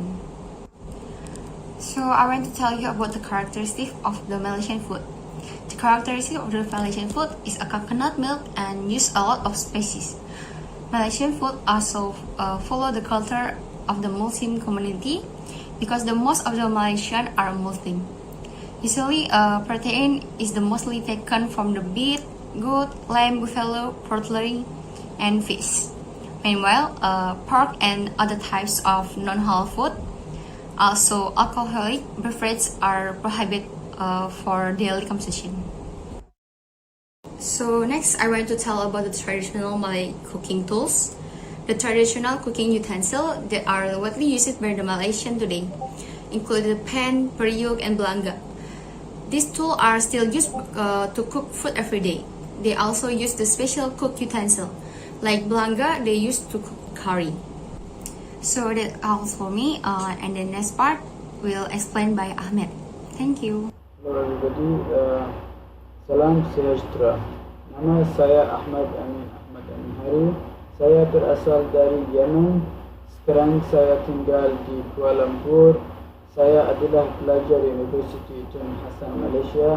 Saya belajar di Fakulti Computer Science dan Teknologi Maklumat. Nombor kad pelajar saya ialah AI 2003441. Hari juga saya ialah pada 2 hari berbulan 5. Saya ada 5 orang adik-beradik. So I'll be explaining about Malaysian food. Generally in Malaysia, each person will be served by a plate with some rice in it, and he will have to choose his own side dish. And they usually eat by their hands, and they use spoons and forks sometimes, while Chinese they use the chopsticks. And food for festivals or ceremonies for Malaysian, Indian, and Chinese. Usually for Malay, nasi lemak could be served as the food in weddings, and they'll have some satay given to the guest. It usually comes with chicken or beef or lamb. And there is the dried beef curry, and Malay pastries, bamboo rice also usually appear in some ceremonies and festivals also, and like the salad, rujak, chili chicken, laksa and Hanina's chicken rice. Rujak and bakkat can be on Chinese festivals like the Chinese New Year and the Double Seven festivals and the Lateran festival. Thank you and all bye. Saya sahajatan nama saya Rabi Ramdan. Saya dari Yemen. Sekarang saya tinggal di Kuala Lumpur. Saya adalah belajar Universiti Tun Hasan Atun. Saya belajar Fakulti Computer Science Maklumat. Now I will present about natural Malaysian national food. According to Wikipedia, nasi lemak is considered as one of the national food in Malaysia. This food can also be found in Singapore, Borahano, and also in Indonesia, especially in Rayo and Kabulan Rayo. Usually this food served for breakfast. The next slide. The best place eating food. Bethlehem Street, Kuala Lumpur. Alor Street, Bukit Bintang, Kuala Lumpur. Central Market, Bazaar, Sani, Kuala Lumpur. Kabang Baro Kuala Lumpur Tabak Abron Street Danang Kuala Lumpur Yunkor Walk Malacca. Thank you for listening to me, and now I will pass another present. Thank you so much. Assalamualaikum, salam sejahtera. Nama saya Ilah Mukhtar. Saya berasal dari Somalia. Sekarang saya tinggal di Bukit Raja. Sekarang saya belajar Fakulti Kesejahteraan Awam dan Alam Bina Universitas Hussein Malaysia. Saya masih bujang. Saya ada tuhun orang adik-beradik. Nomor kad belajar saya EF 200 and conclusion, and for traditional Malay meal, rice is considered the enterprise of a meal with everything else considered is a complementary relish or side for the rice.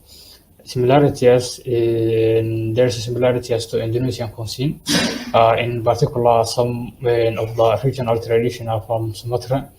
It had also been influenced by Chinese, Indian, Thai, and many more, and many other cultures throughout history, producing distinct cuisine of their own.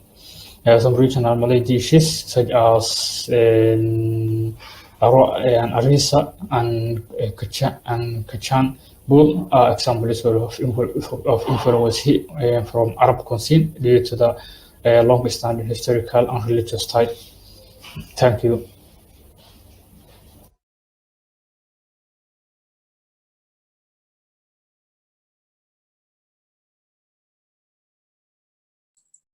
Okay, so that is our presentation material. So the next session is going to be explaining and knowing about Malaysian vocabulary that based from our material lately. So Felicia will explain this.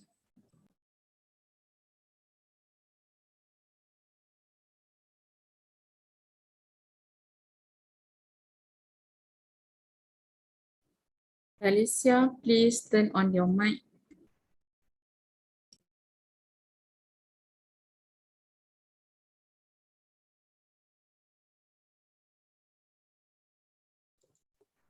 Okay, hello. You can hear my voice? Yes. Okay. So the first is rice. We call nasi. And then the second is ayam. It's chicken. And then we have beef. We call daging lembu. And then goat is a kambing. Buffalo is a kerbau. Fish is a ikan. And then daging babi is a pork. Coconut milk we call santan. Spices we call rempah. Lemongrass we call serai. Turmeric we call kunyit. Pandan leaves we call daun pandan. And then spicy we can call pedas, and then delicious we can call sedap. And then sweet we can call manis. Noodle is a mie. And then side dishes is a lauk pauk. And then chopstick is a penyepit. And then the last one is a pen we call kual. So that's all for the new vocabulary with the chosen topic.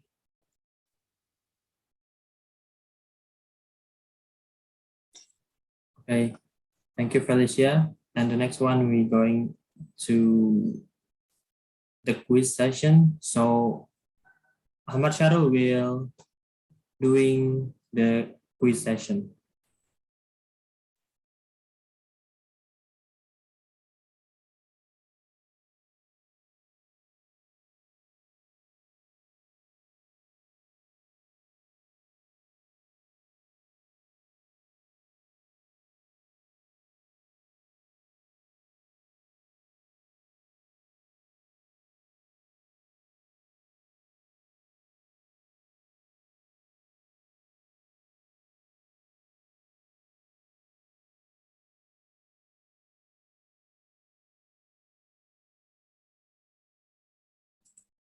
Okay. Next one is Ahmad Syarul.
Ahmad Syarul, can you share the link in chat?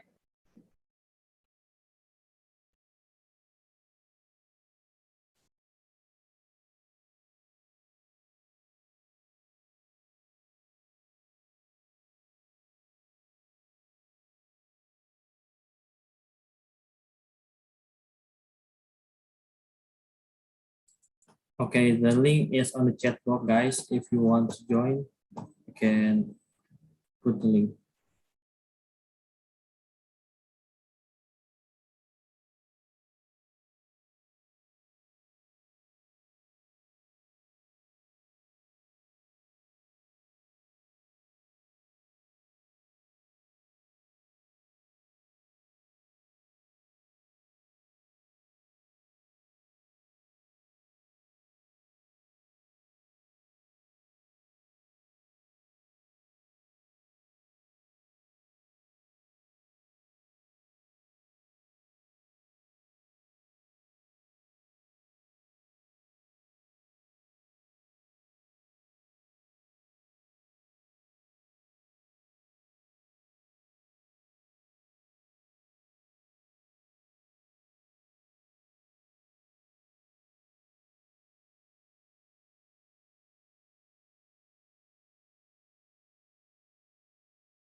Please join the last session for the quiz.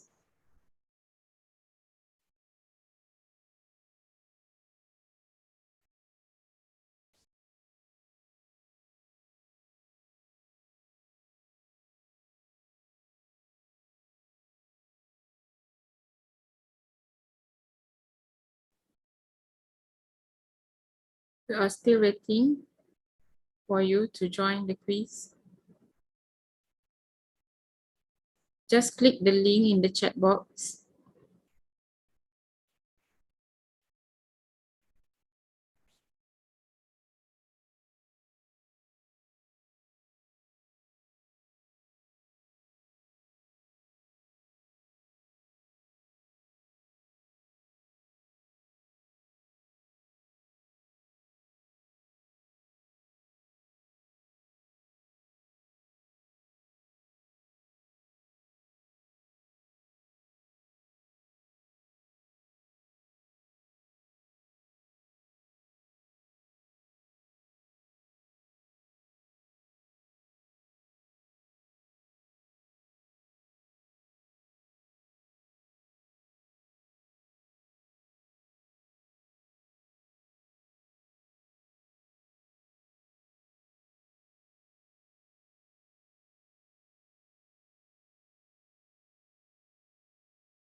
Sharul, I think you can start.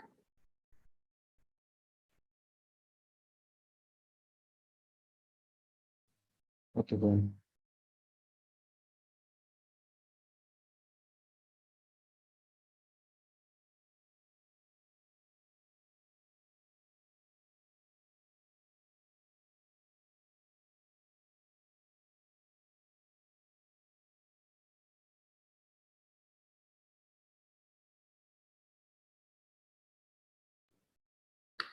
No sound, Sharul. Please turn on your mic.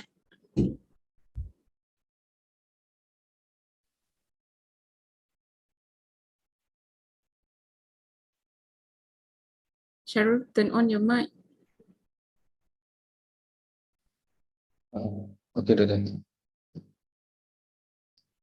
So Malaysian food is blend of three ethnics is Malay, Chinese, and Indian.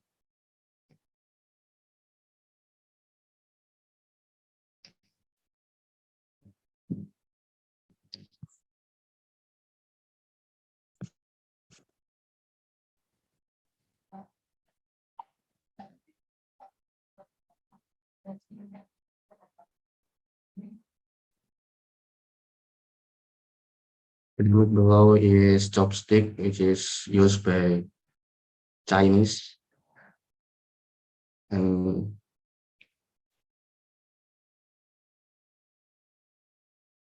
the characteristics of Indian food in Malaysia, of Indian ethnic.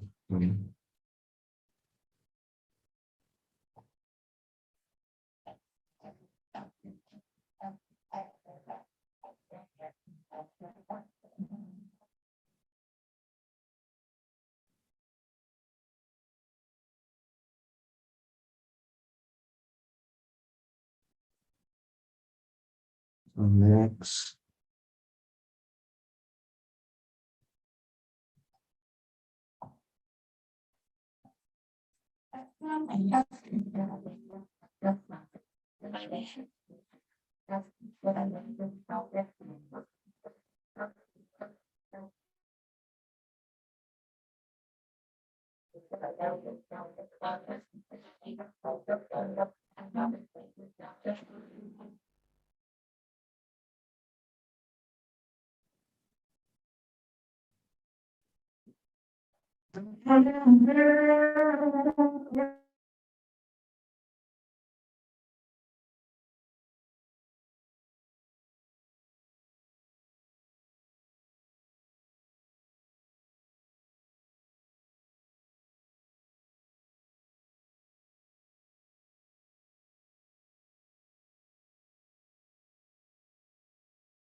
so this is all is true.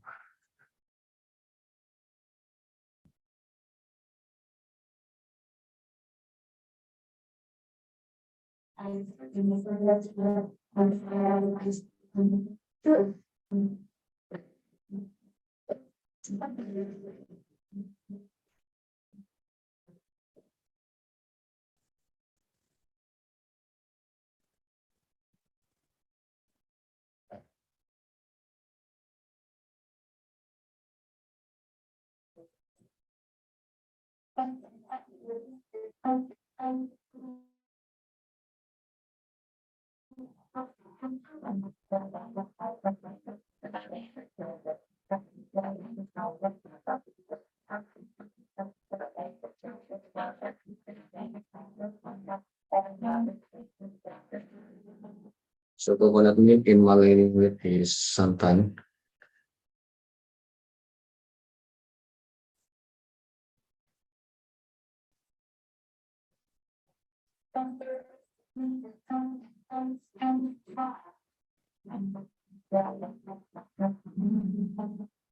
Rice in Malay language is nasi.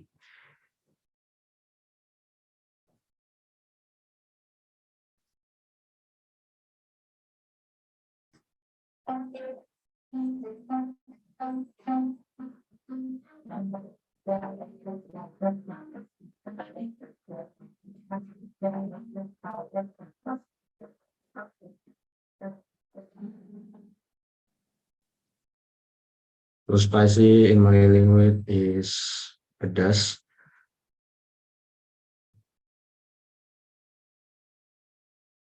And the last question is noodle in Malay language is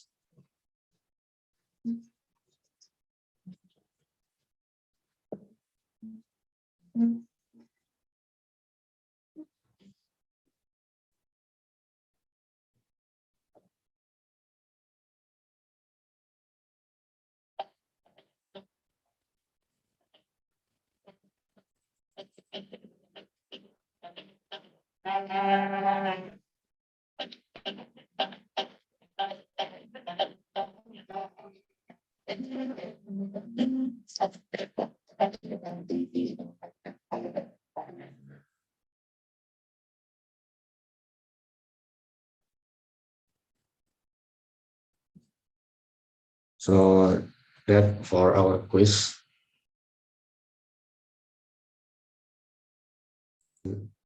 Thank you. Okay, that's all from group four, the last group. And then thank you for attending. Assalamualaikum warahmatullahi wabarakatuh.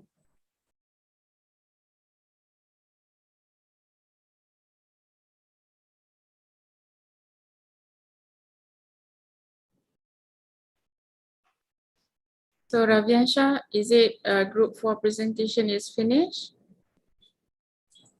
Yes, ma'am, it's already done. Okay. So with the presentation of the last group just now, that marks the end of our session for UHB 11002 for language communication 1 today. Okay.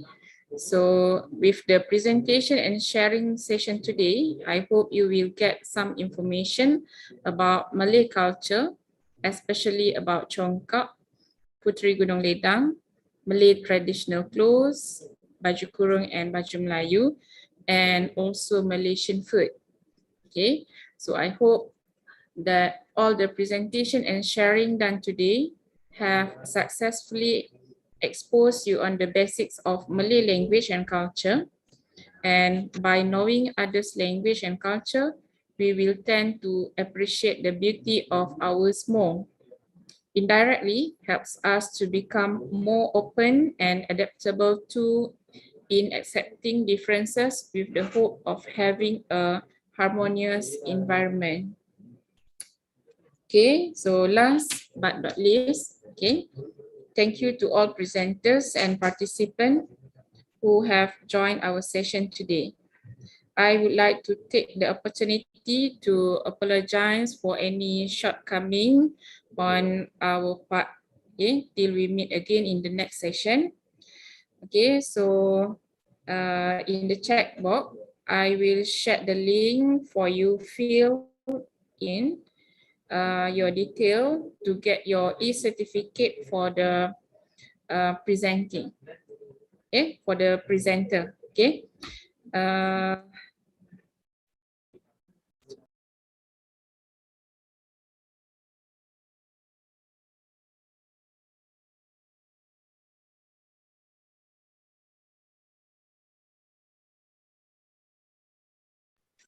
Okay, so before you leave the meeting, okay, so please fill your detail, okay, so that you will get your e-certificate. Okay, so I will upload the link in chat box. Okay, so please wait.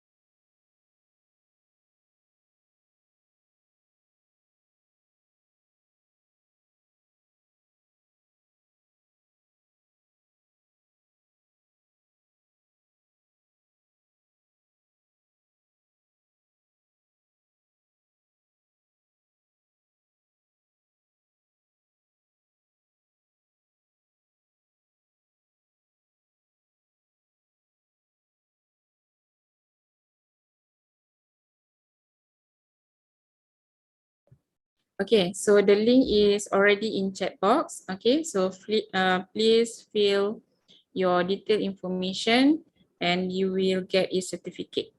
Okay, so thank you for today's. Thank you for your participation for today, and till we meet again for the next class next week. Okay, Assalamualaikum warahmatullahi wabarakatuh, and have a nice day. Waalaikumsalam warahmatullahi wabarakatuh. Thank you.